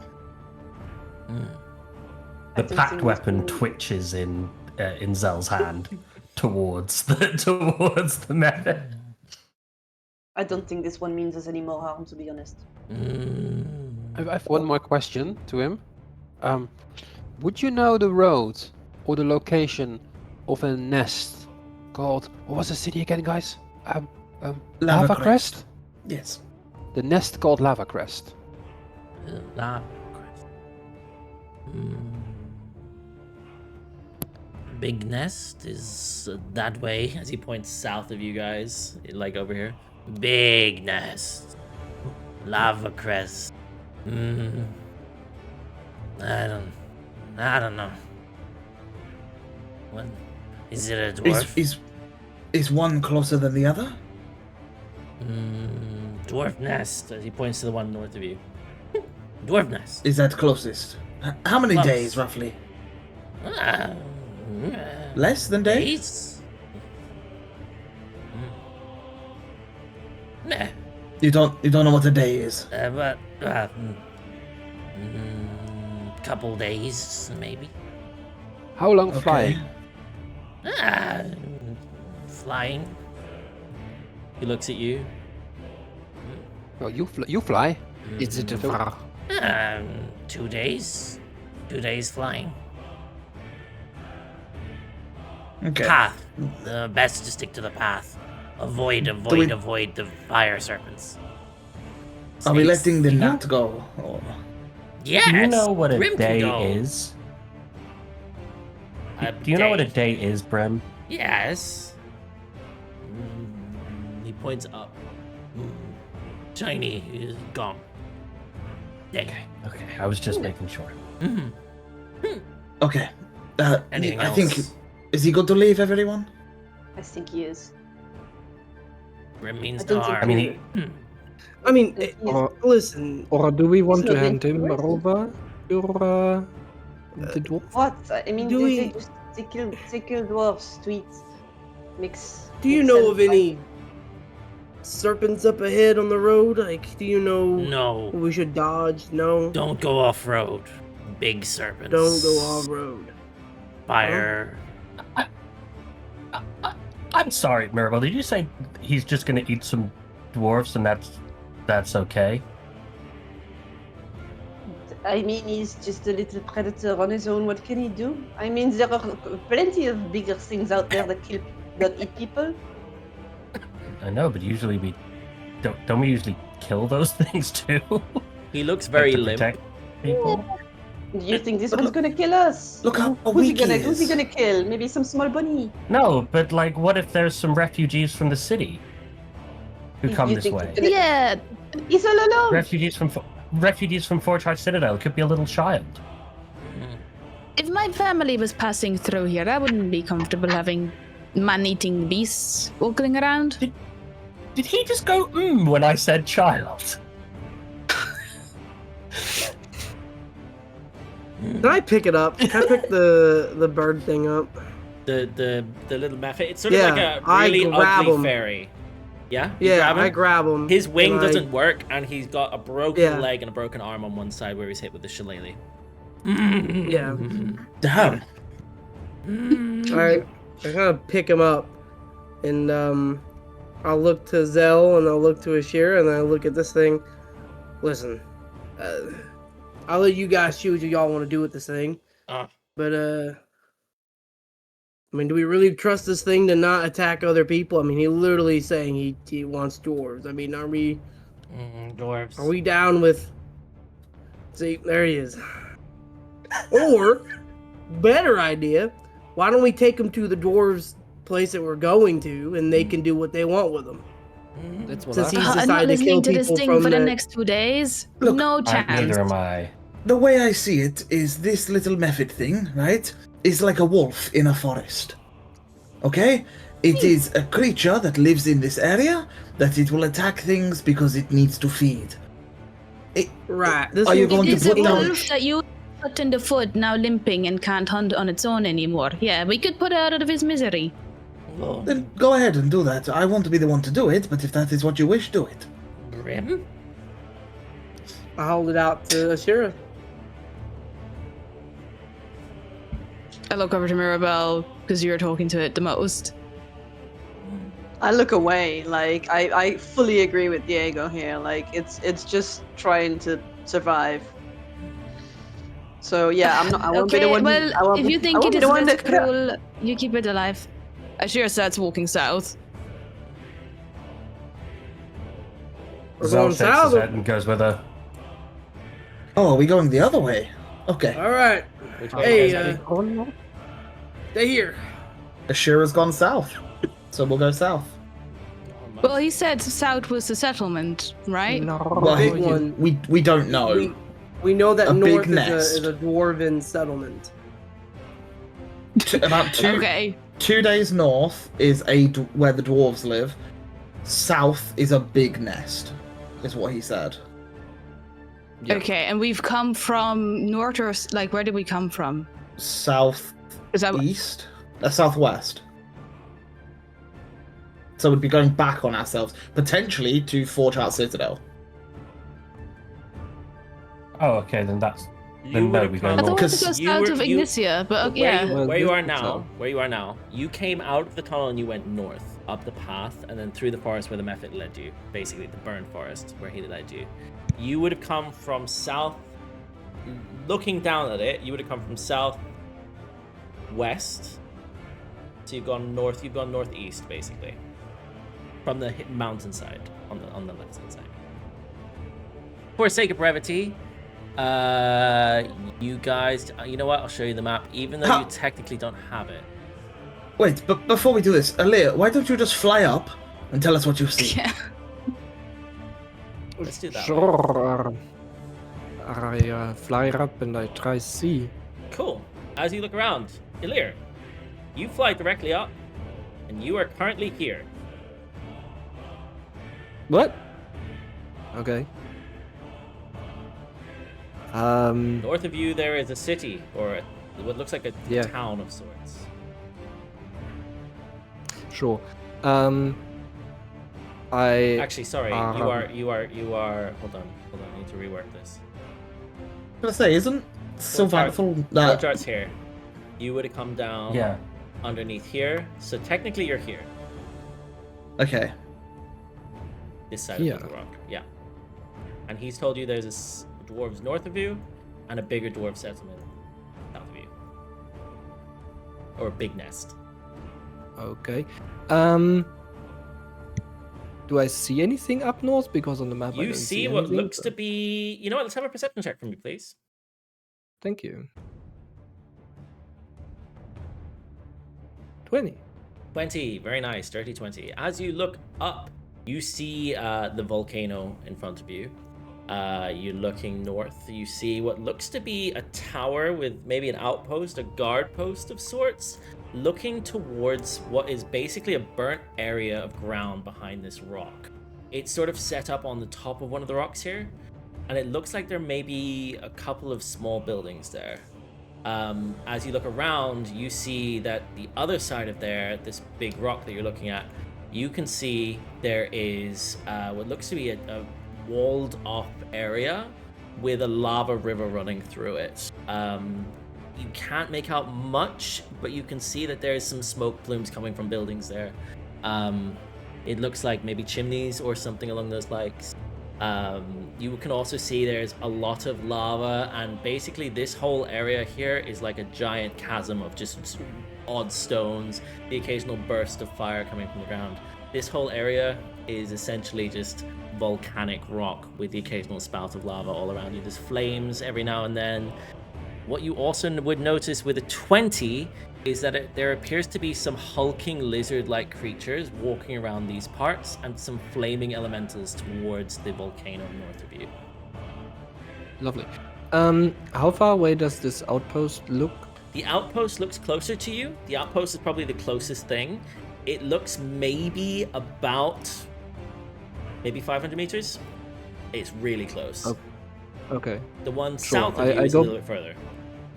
Yeah, I go back down and I relay that to the party that there's an outpost fairly close.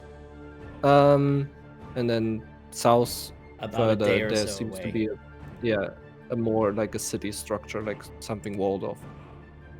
I say we go there then. Let's go to the city structure. The settlement, right? Not the because there's a camp below us, Well- and there appears to be a bigger walled off. Look, we can go to the campsite if you like and maybe get more info, or we can head straight to the city and potentially get there as quickly as possible. Here's my thing. I don't know if you saw what happened when we fought that salamander. I think we need to get somewhere to bed down and rest and make sure we're well enough for the road ahead. Because we don't know what else can be out here. We're in uncharted territory, I feel like, for us, at least. None of us have been down here. So, I think we should just go for the settlement. Go for safety first. I think with a 20, Elirr, you saw a couple of maybe flatter areas of just stone, which are raised off this volcanic area.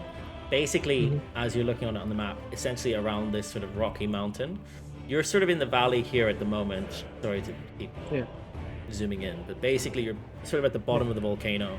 The gate that you would have come out is essentially behind it, and you've walked around it basically. So that's sort of where you guys are. There's potentially places to bed down. How safe you would be, who knows? Do we see like little caves and stuff along the route? There are a couple little caves. It will be a perception check based. As Might be worth finding a cave and, you know, tucking in and just defending one entrance. Wouldn't it be closer and safer to just go to some kind of outpost and sleep, and then we head to city? Sure. Let's not stand the argument. Let's just go. If we see a cave on the way, maybe we take it. We don't know who's in the outpost, for example. Might not be friendly. Yeah, true. All right. So you guys head towards... We are going south. Are you going south towards Little Rock, or are you going north towards the outpost? The outpost is much closer. Okay. It's within... No, I was going to the outpost. I thought Little Rock was the outpost. No. No, the Little Rock outpost a is small north of us. And it's fairly. It's like 500 meters. He said, like it's fairly close. We are going to head to the outpost. We're going to go in, have a sleep, and then go straight to Little Rock. Agreed. Okay. It's within half an hour's walk, and the reason it takes so long to go that distance is actually like little lava rivers and things to get across. It's not as straight as the crow flies. Do you guys head to the outpost? Oh, are we just going straight in there, or are we gonna take a look to see if they look friendly first? Okay. I guess we just go straight in. All right. You guys head on up. You make your way across the river that you saw earlier. As you guys get there, you notice there appears to be a couple of what look to be Dwarven Citadel guards standing up on watch. Oh, hold on. We got visitors. Who goes there? Hello? Human? Friendly?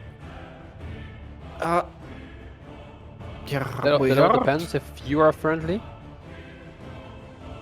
We are the Ironsworn. Who goes there? Oh, it's us.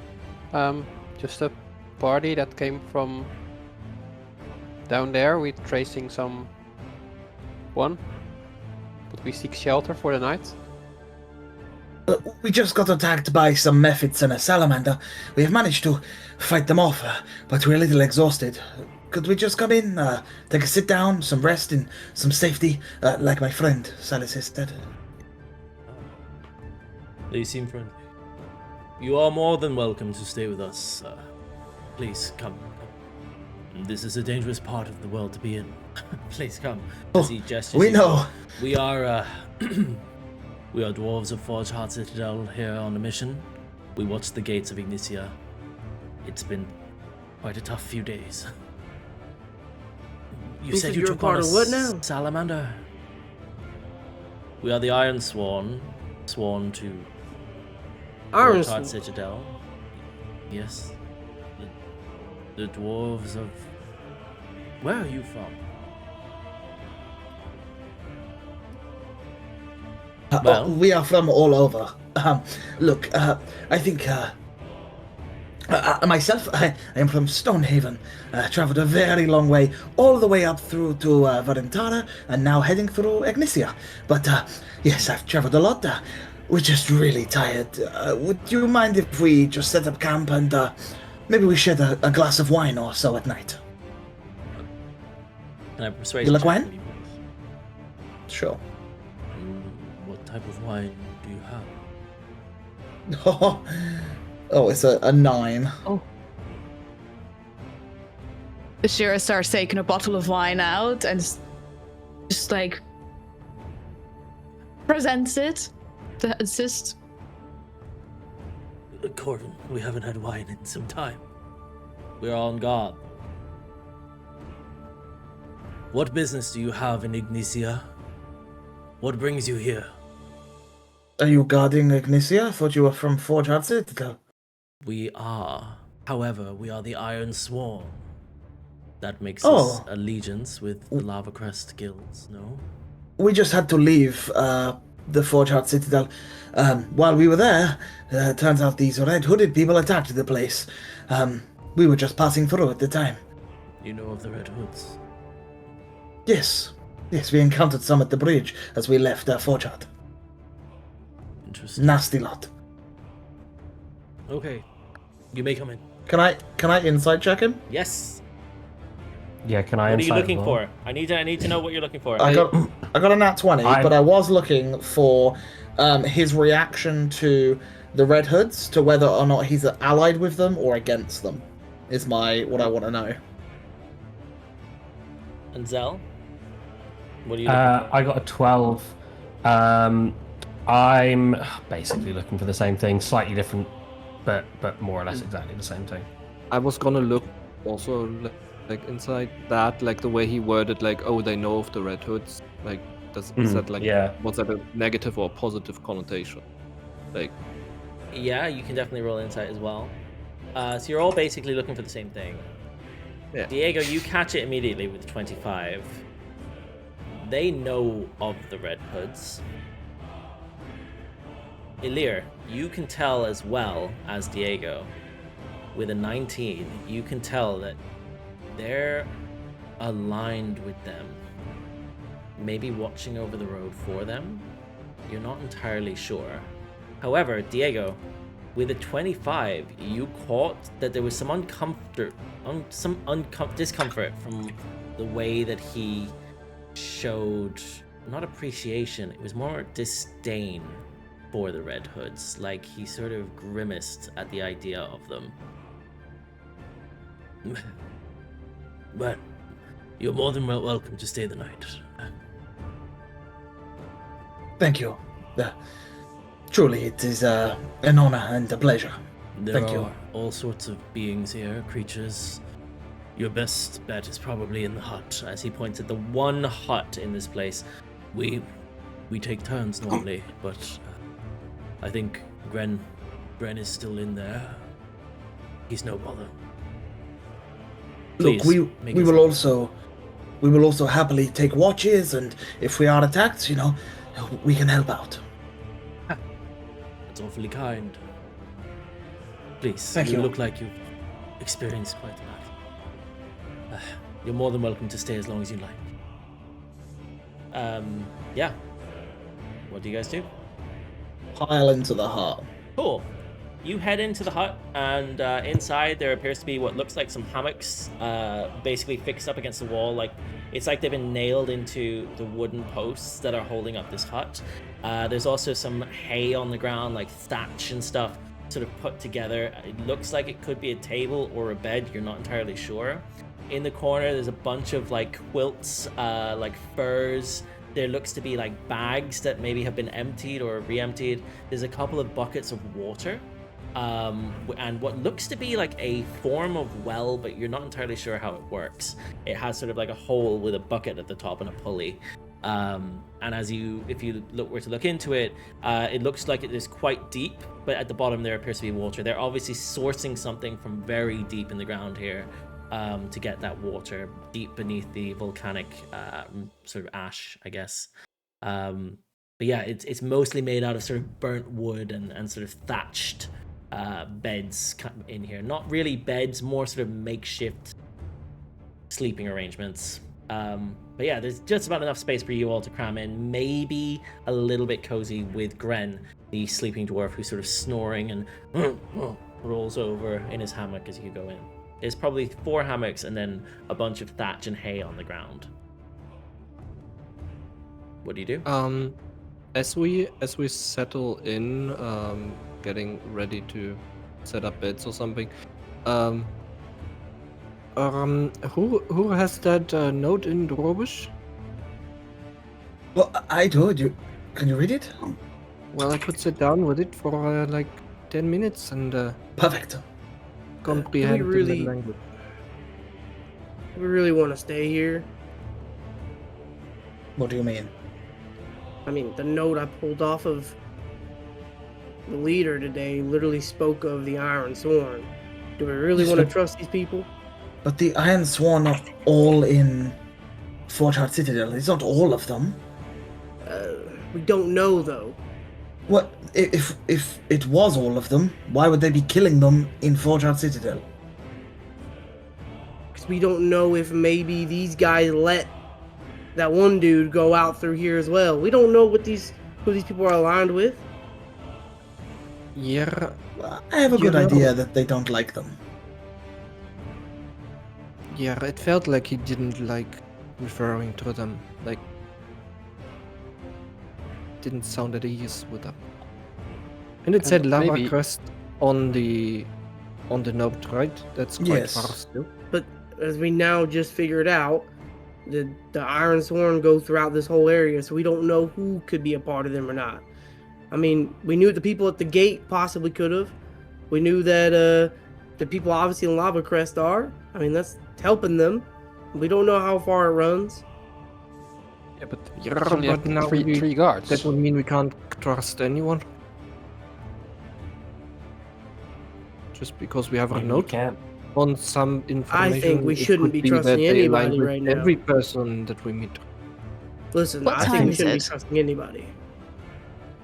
It is late afternoon at this stage. As you guys have been on the road for some time, you went through Ember Forge about midday. Sorry, not Ember Forge. You went through Forgeheart about Forgeheart midday. Citadel. And you would have made your way through down. You had a combat. You then walked for another 2 hours or so.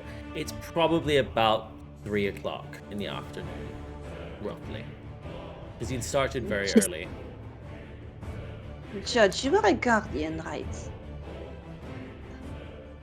I mean, So then, guard. If these men, what's the worst they can do? Stab us in the back? I'm sure you could wake us up well before something like that happened. We just seek shelter, don't we? Yes, and I have said, like, we can still take watches. So we keep an eye on them and our surroundings. It's not just we willy-nilly all go to sleep together and wake up with our throats slit. Like, we are still actively looking out. But we need to trust someone. If we trust no one at all, we get nothing done. And I besides, think Guys. they don't know who we are. Exactly, and I think we keep it that way, as these might not be the Ironsworn affiliated, but they might talk to the Ironsworn that are affiliated. So whatever you say, you are just passing through. You're not You're not you.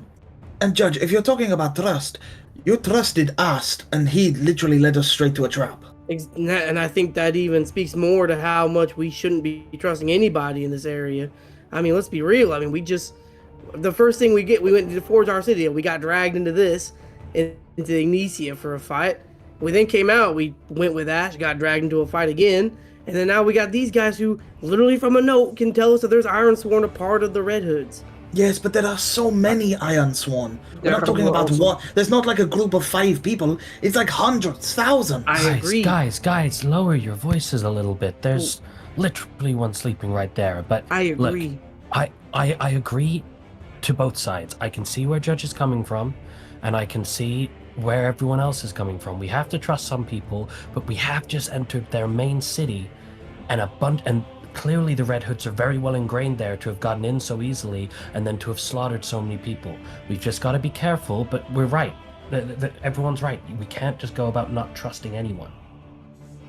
So I say that, Diego's right. We keep watch. We have our own watch set up so that they can't pass any notes off or do any funny business while we're asleep. Also, there's 3 of them. Judge, you could kick their asses on your own. Not right now. I'm pretty depleted. Come here. Cure wounds on Judge. There you go, now you can.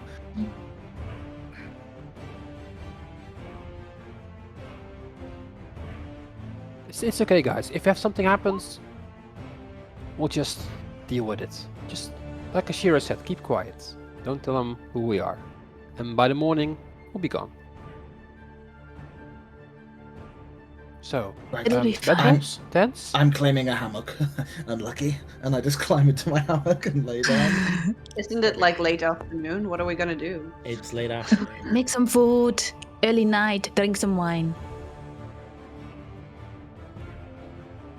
Cool. Sounds like a plan. Is everybody settling in then? Is anybody doing anything particular? I'm sitting down for 10 minutes and then I'm doing comprehend languages and trying to read that note. Perfect. Yep. Zell wants to, whilst short resting, wants to ask the stone if Seraphine in the stone if she's okay. If she's okay. Yeah. Okay. We'll come Something back, fucking happened, bro. come back to you. Anyone else doing anything? Sylas will create, or like, will start making something, and out of nothing, he will create an orb matching a starry map as a new focus.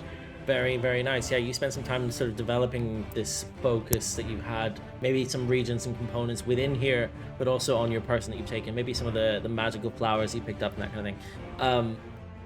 Sort of help to aid that. Judge, what are you doing in this Yeah, moment? I will sit down with the feather, Mhm. and I will just ask for guidance on who this could be, in terms of who this feather could be connected to, and just for information. And then, same time, I'll set my hammer down, and in my head, I just say, "Thank you for giving me your strength." And then that's it. As you set it down and thank it, there's like an electric shock from the hammer to your hand. It doesn't hurt, but you see this sort of bolt of lightning, and I'd say anybody else in the room sees this flash of lightning come from the hammer as he sets it down, almost like sparks flew.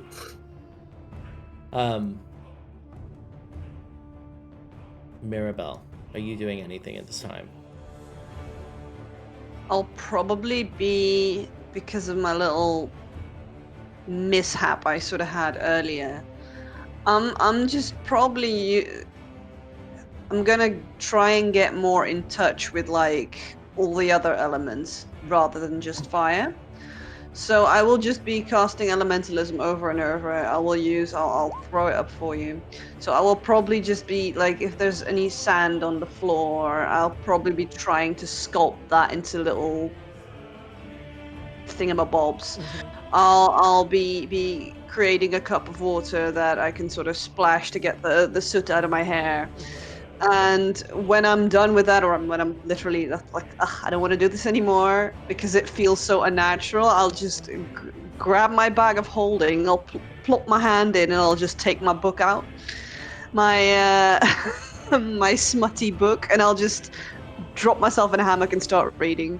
Very nice. Yeah, I think you sort of tidy yourself up a bit. You also like start communicating with the elements through elementalism, so and get a bit more comfortable maybe with the different forces at play, and then find yourself a comfortable place to continue reading your book. As we've had Sylas on his focus, we have Elirr who sat down with the note. I will share that with you now, Elirr.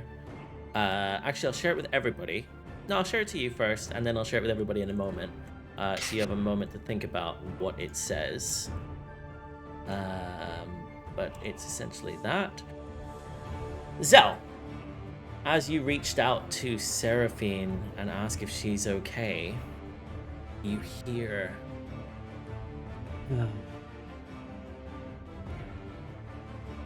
I live. I live through you, Zell. It seems another may be interested in your fate.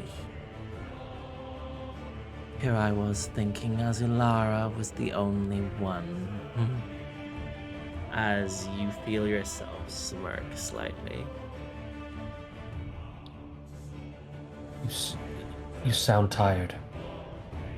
Well, What happened at the bridge? I've been wondering the same, to be honest. I guess we'll have to wait and see. Not much gets past me.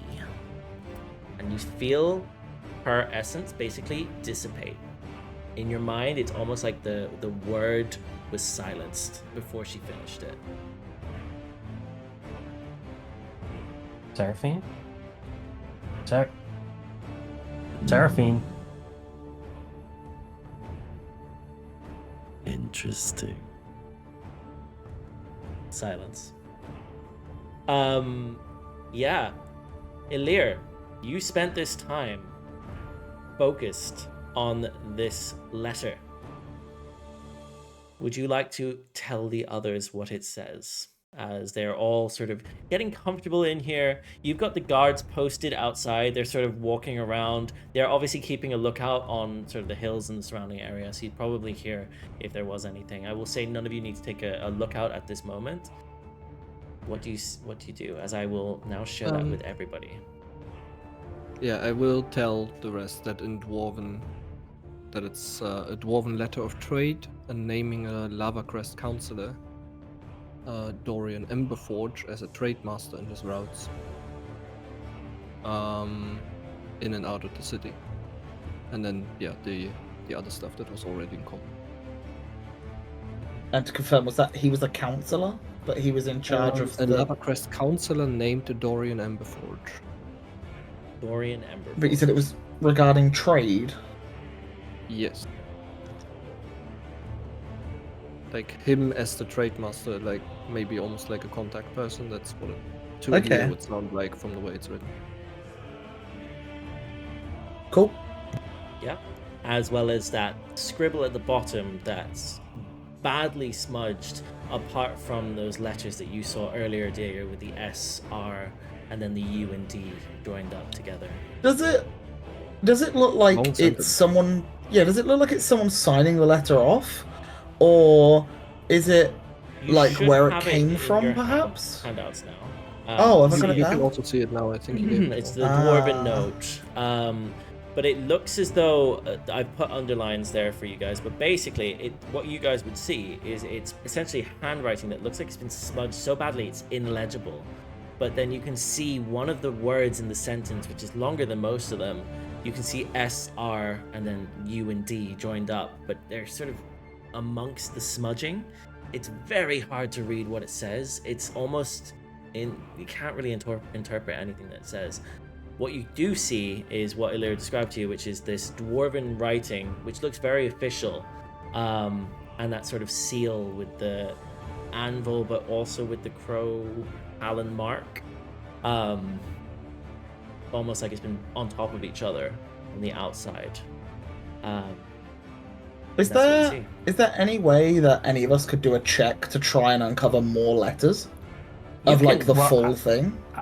As you're looking at it, Zell will say to Elirr, you're a wizard. Do you have that prestidigitation spell by any chance? Could you maybe use that to tidy up the smudging? Actually, I never bothered with it, I think. But I could try to think about it, maybe. No, Like I have to check if I would get access to that on my cantrips, I don't know. Well, I could try this at least. To give someone, whoever's going to try and decipher it, to give them kind of an assist with it, can I cast light behind the page to illuminate the actual writing, to kind of have the actual writing pierce through the smudge? Yes. And I'll cast guidance on whoever's going to try and do it, so that they get the extra D4. Can I My somehow once per use day. my calligrapher's tools or supplies, whichever, to work out what's smudged with those assistances? You'd have to explain to me how you intend to use it. If you give me a good enough waffle here, I'll give you the syrup. Put it that way. Sell it to me. Yeah. I can assist as well in a Okay. different way if you want. I can help you guys. Uh-huh. So Sure. I'm proficient with a forgery kit. No, I'm helping you, Elirr. So Yep. I'm able to create physical forgery of a document, which means I should be able to decipher or at least be good at copying someone else's handwriting. So I'm trying to help Elirr recognize what these symbols could be. Okay. Okay. You're all getting involved. Elirr. Could I Gonna be a tough could I one. use one of my parchments Mhm. and put it on top and try and like kind of how to say, like almost like well, I guess I can just try it with the parchment on top. Like, you know, when you have when there's a paper that's written something on, and you can kind of like use a pencil and Like a Yeah. like a You're chalk gonna rubbing, try like a and chalk run rubbing of the something over letters, it? right? yeah. Okay. Yeah. What are you using to do this? I will tell you that around you, you have a lot of burnt wood and charcoal. Well, I have Unless I you have should something have specific. calligrapher supplies on me. Mhm. I have ink, I have ink pen. I have parchments if see, you I need any. think I have Yeah, I parchment. also have parchment. I have parchments and my calligrapher supply. Yeah, I would use the calligrapher supplies. Okay. We'll say that within that, there's probably something of a sort of a tincture or something that you can rub Chalk? over it. Maybe some chalk or something. Well, along it's like maybe. something you lines. can use to flourish and embellish text. So, Perfect. like, I would imagine there's all kinds of chalks and stuff in there. Yeah. It will be an investigation check, because that's what you're looking for. Judge, before we continue, what did you want to say? Has it? No, never mind. There's nothing I can do here. Okay. Cool. I was like, are you gonna get involved here as well? Okay, cool. I It is an tried, I investigation tried. check. You do have advantage. You also have the guidance. Mm-hmm. Is there It's any a bardic? very high DC. I Oh, chuck a bardic. bardics. I'm Nice. not. I chuck a bardic. Okay. Does the light help at all? Still? It gives advantage. To be honest, that's all Cool. you guys can do. Um, It has. What I have done is actually, it's lowered the DC because of the amount of people involved in this and the different elements you're trying.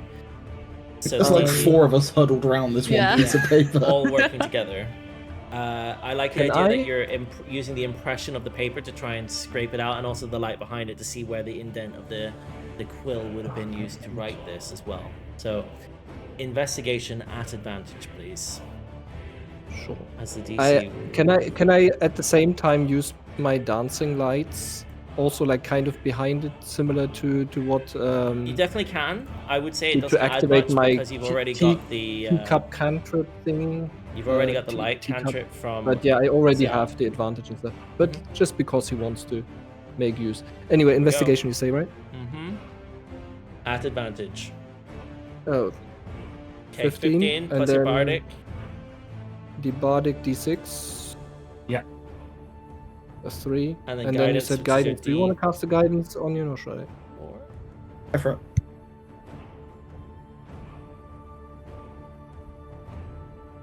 Roll a good d4. Yeah. With a 19. I will say the DC was 30 initially. We have, because of what it is, we have with a 19 plus the people taking it away, the DC to read the full sentence was 20. However, you have managed to read the one word, the S, R, U, and D, which you We already know that one. We know is that word. Surely we get some other letters, right? Shroud Haven. We don't get a single other letter. You get I'm killing We all want 3 you of get these. one puzzle. letter. You get Wait, one other wait. letter. You get one other letter, which is the very first letter of the first word, which is D. May I try Um, one You want me to thing? burn the note? Just say Dorian. the word. Can I I try one thing. do it again in the morning or something? Because this information could be really useful for us. Judge is gonna do something he didn't want to do, Mm-hmm. but now I think I will. In his head, he's gonna reach out to Kareth.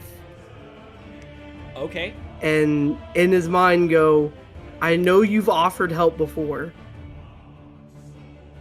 You want me to understand things about my past. I am from Shroudhaven. Can you help us out in this time to gather this information?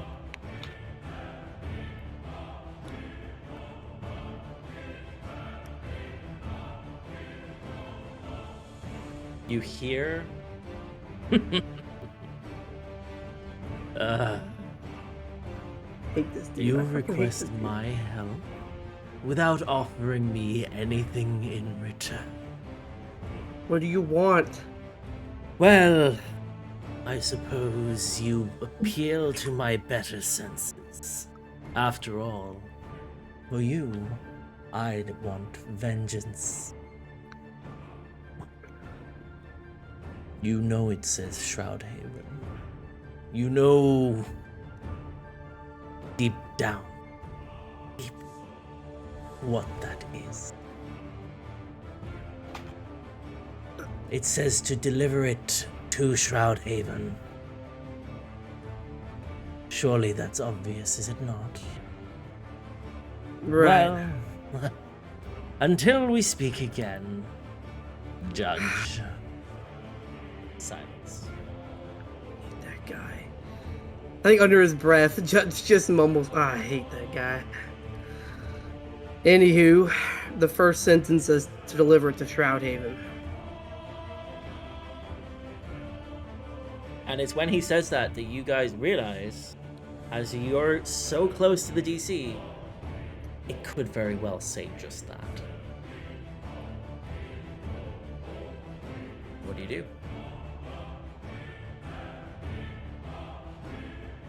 Are you guys just taking a rest at this stage? Is it a short rest? Okay. There's a conversation going on. I think everyone's looking at the chat over something that could be done. But no. Keep going now. The heroic inspiration is gone, I think, is the idea of the conversation. Okay, personally, Zel's going to look to see if there's an area with shadows in it, because Zel is going to try and interact with this entity. Okay. Yeah. You certainly can try. There's a couple shadows in the corners of the room. Not much else, really.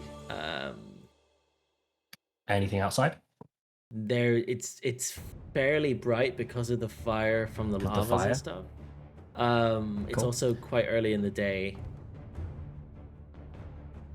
Cool. In that case, Zel will find a dark corner of the room. Chuck a blanket over his head and try in the most darkness that he can be to try and find out what this thing is that keeps saying interesting. Okay.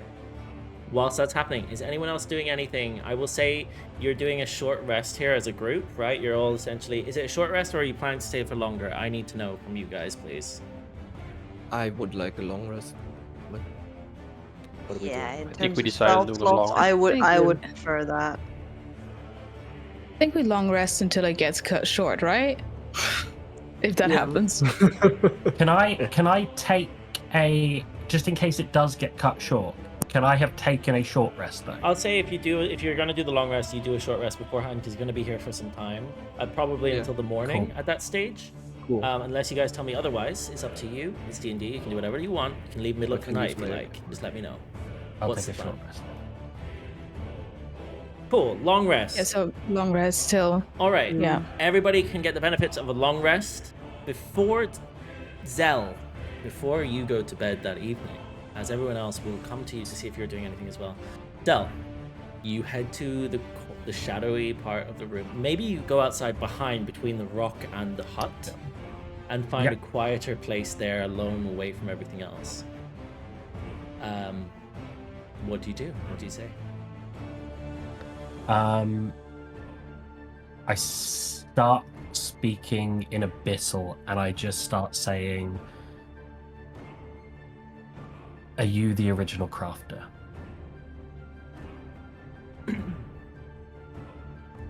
Zell, Are you away from everyone else? Yes. Can I hear I him went going? outside Oh, to he's behind outside? the Okay. rock and the hut. Did you tell As anyone you he's- were going out there? How long's it been since we were doing the Dwarven Night? Is this right after the Dwarven Half an Night? hour. Would have Or... been right after. Oh, half an hour? Oh, in that case, he would have said something to Ashira that he was going outside, yeah. Okay. Ashira, you were aware that he stepped out for a moment. Zell, as you're standing behind this hut, this makeshift outpost, you feel your eyes begin to go weary,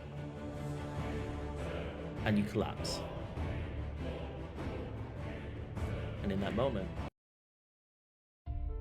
you're brought Got one, guys. somewhere Got one. new. We got one this session. You're standing Oh, this looks different. on the edge of what appears to be a large stone platform. Before you, you see a purple shift beneath you. It looks like a giant rift, almost like a portal in itself. As you look down, you notice that in your hand is the 12-sided stone. The runes of the 12-sided stone don't glow. They appear to almost drown into the stone itself.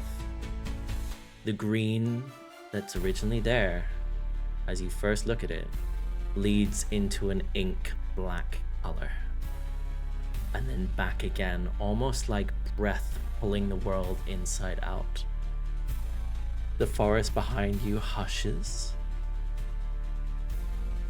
The flame that you felt in your waking form a minute ago hushes and turns to a coal, almost red, as your eyes flicker.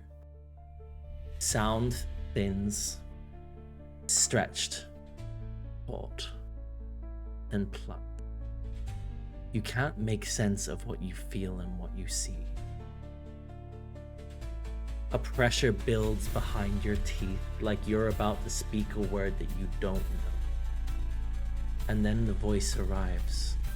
Too deep to be a whisper, too close to be a shout.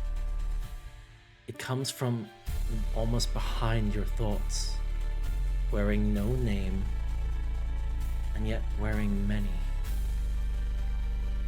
They will bind you with bonds. They will weigh you with fate. They will feed you gods and call it freedom. The stone warms, then cools, then becomes perfectly still in your hand. Not space between their rules. I am the note that splits their cord. Through me, the strings are. You hear other voices lacing through these words. Familiar timbres, noises that you're familiar with, almost like stolen. For a heartbeat, you hear the cadence of the voice you know all so well, Seraphine's. For another, you hear Azurara. Each falls away almost like masks drop to the floor. One asks you to kneel. One asks you to serve.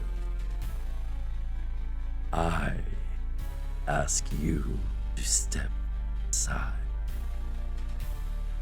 To stand outside their orders of name.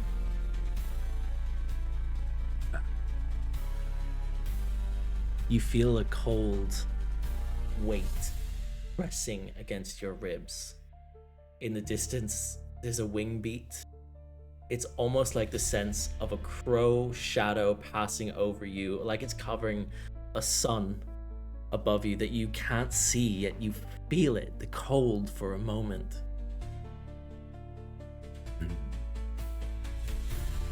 Take my favor and speak nothing of it.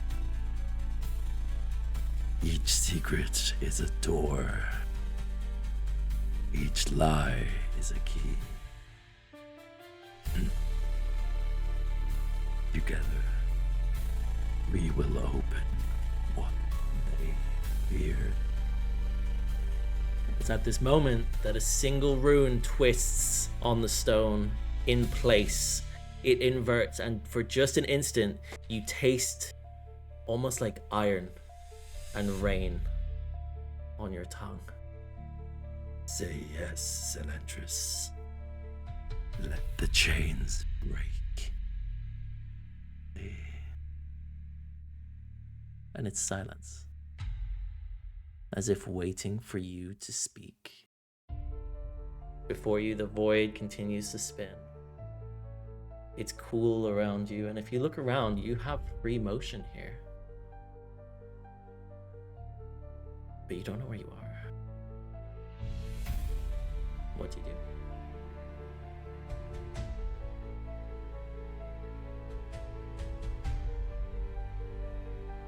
Zell doesn't say anything. He's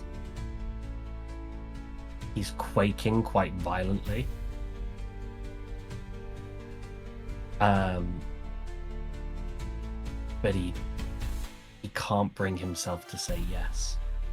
But he also can't bring himself to say no. You have felt just the touch of my power. What will you do once it's yours, I wonder?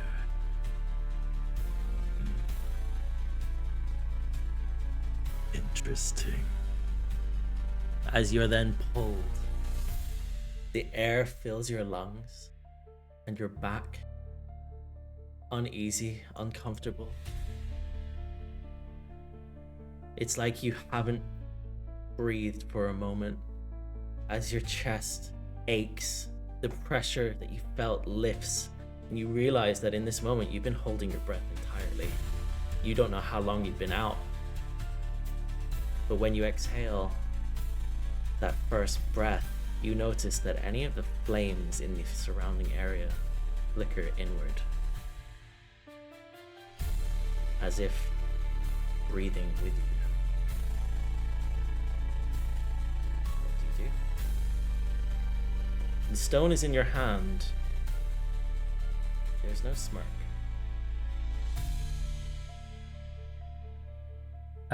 First thing Zell does is spit on the floor. Is that irony taste? Is it blood in his mouth? There's blood in your mouth. Zell takes off his water skin, drinks some and swills it out and just gets rid of the rest of the blood.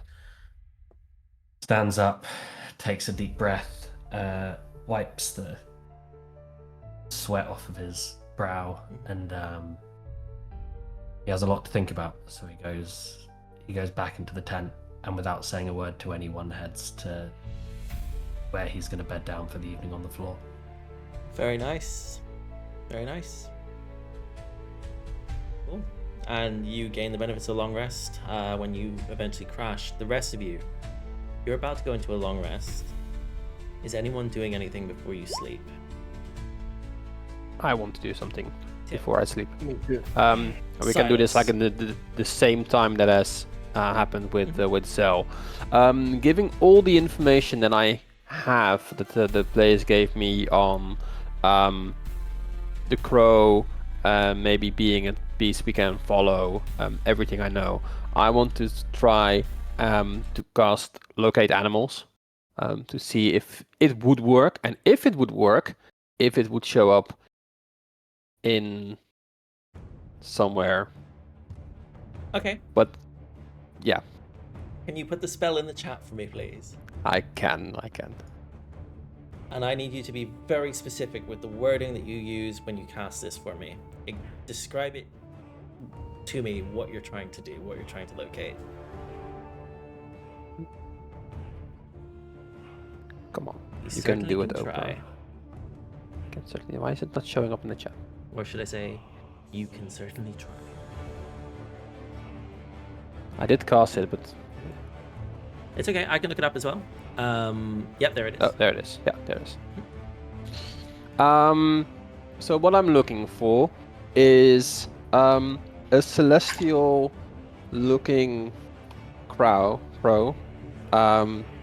that also matches the same description as the crow that I buried before, in one piece. That is, specifically, that has this celestial energy tied to the same energy that I found while looking at the spirit beasts in the Verdantara forest. And as you do so, as you cast this, you feel the sense of it coming from directly above you, the roof of the hut that you're sleeping.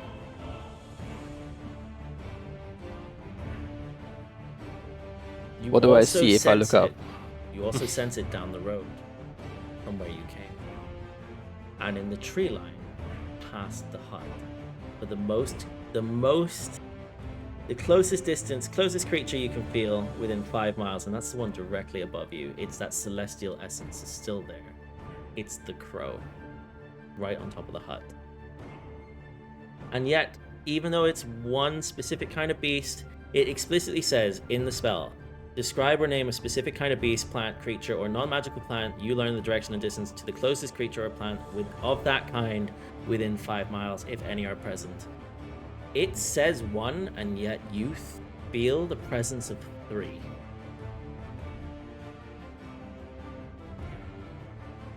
Okay. Yeah, everyone is like getting ready for bed and already bedded down. So unless anyone is awake, I'm awake. Elirr. Zal's awake. Trust me, he's I'm not sleeping always very well. awake. I'm always awake. But We're all Zal awake. looks probably I asleep. think you're all probably getting ready, but not yet asleep. Okay. Well, I'm reading. Guys, not to alarm you,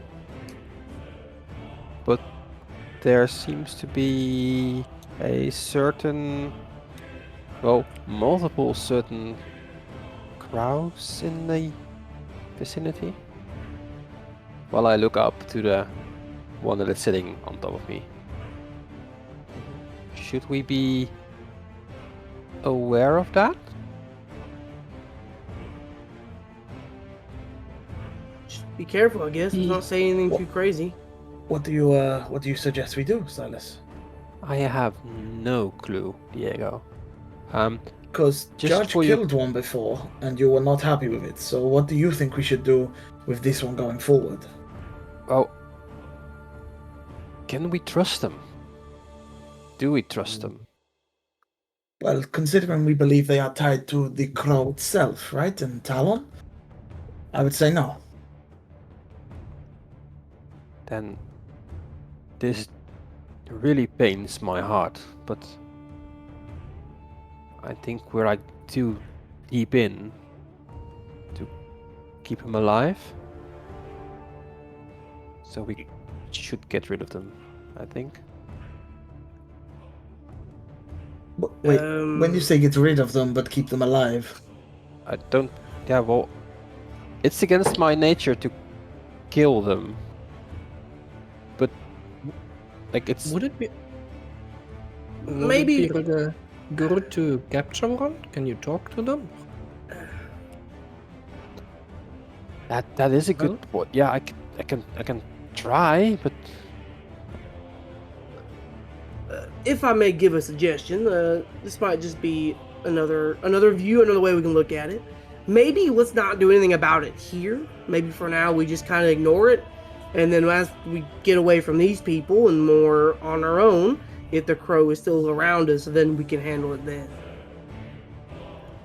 yeah, that's also fine. And by that me. way, in case these people know of this that's following us, then we're not alerting them to things, and we kind of play it cool.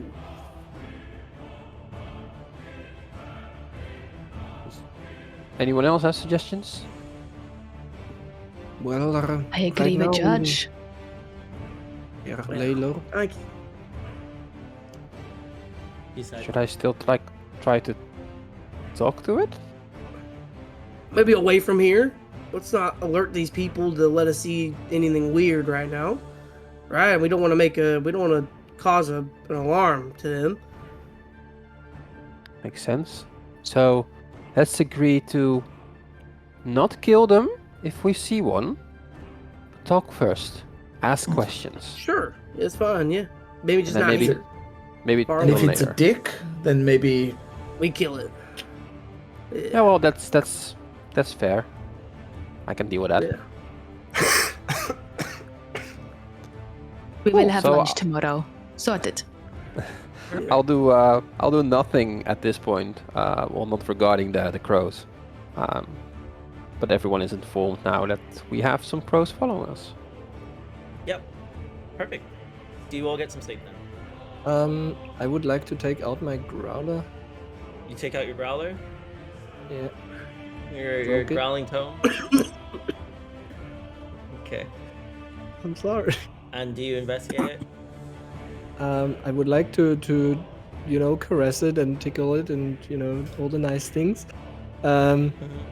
It soothes. And yeah, The growling stops. I would like to open it up, You open it up. and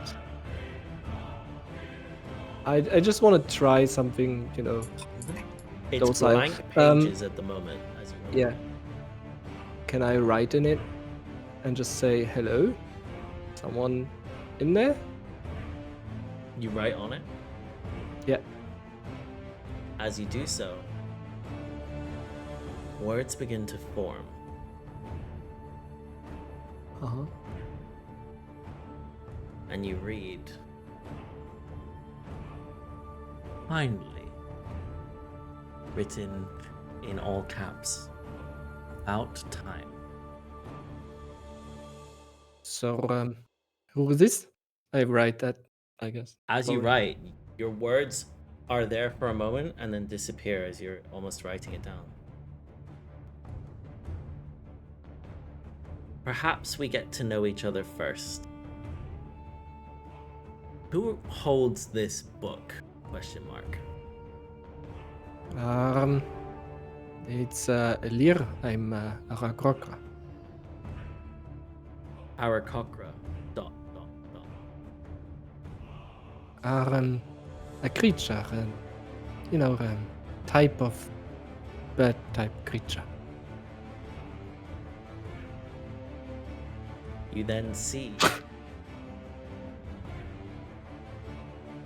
It just writes. So Fibrak chose a student. So, who are you, since we are introducing ourselves? And you know Though Fibrak? You see, though I live no longer, Fibrak was my friend. Or was he student?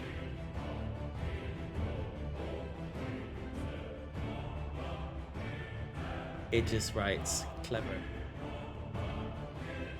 Maybe he was my apprentice.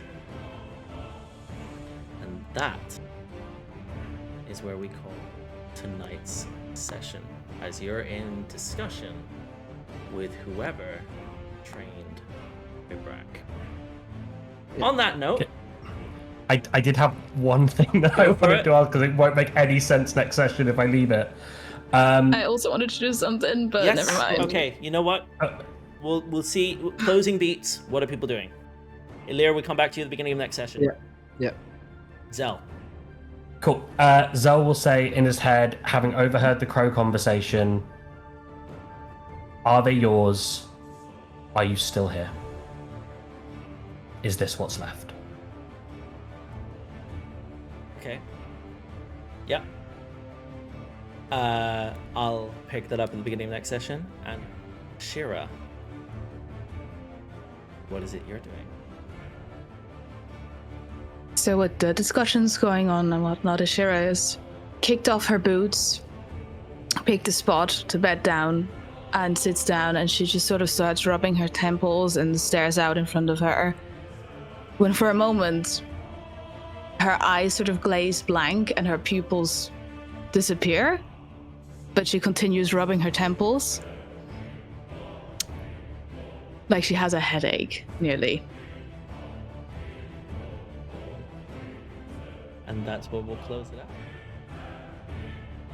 And we'll pick up all of this at the beginning of next session. Actually, you know what? I'm going to do it one more time. Before we go, Mirabelle, you can't sleep. You get the benefits of a long rest, but your eyes wander. The flames in the room, the torches, they appear incredibly bright. I thought it was Diego. And you hear what sounds like big, heavy footsteps coming from outside. The rest appear asleep. What's happening? We'll find out next time. The beginning of next session. So thank you all for watching. Thank you for playing. And until next time, have a good one. Bye-bye.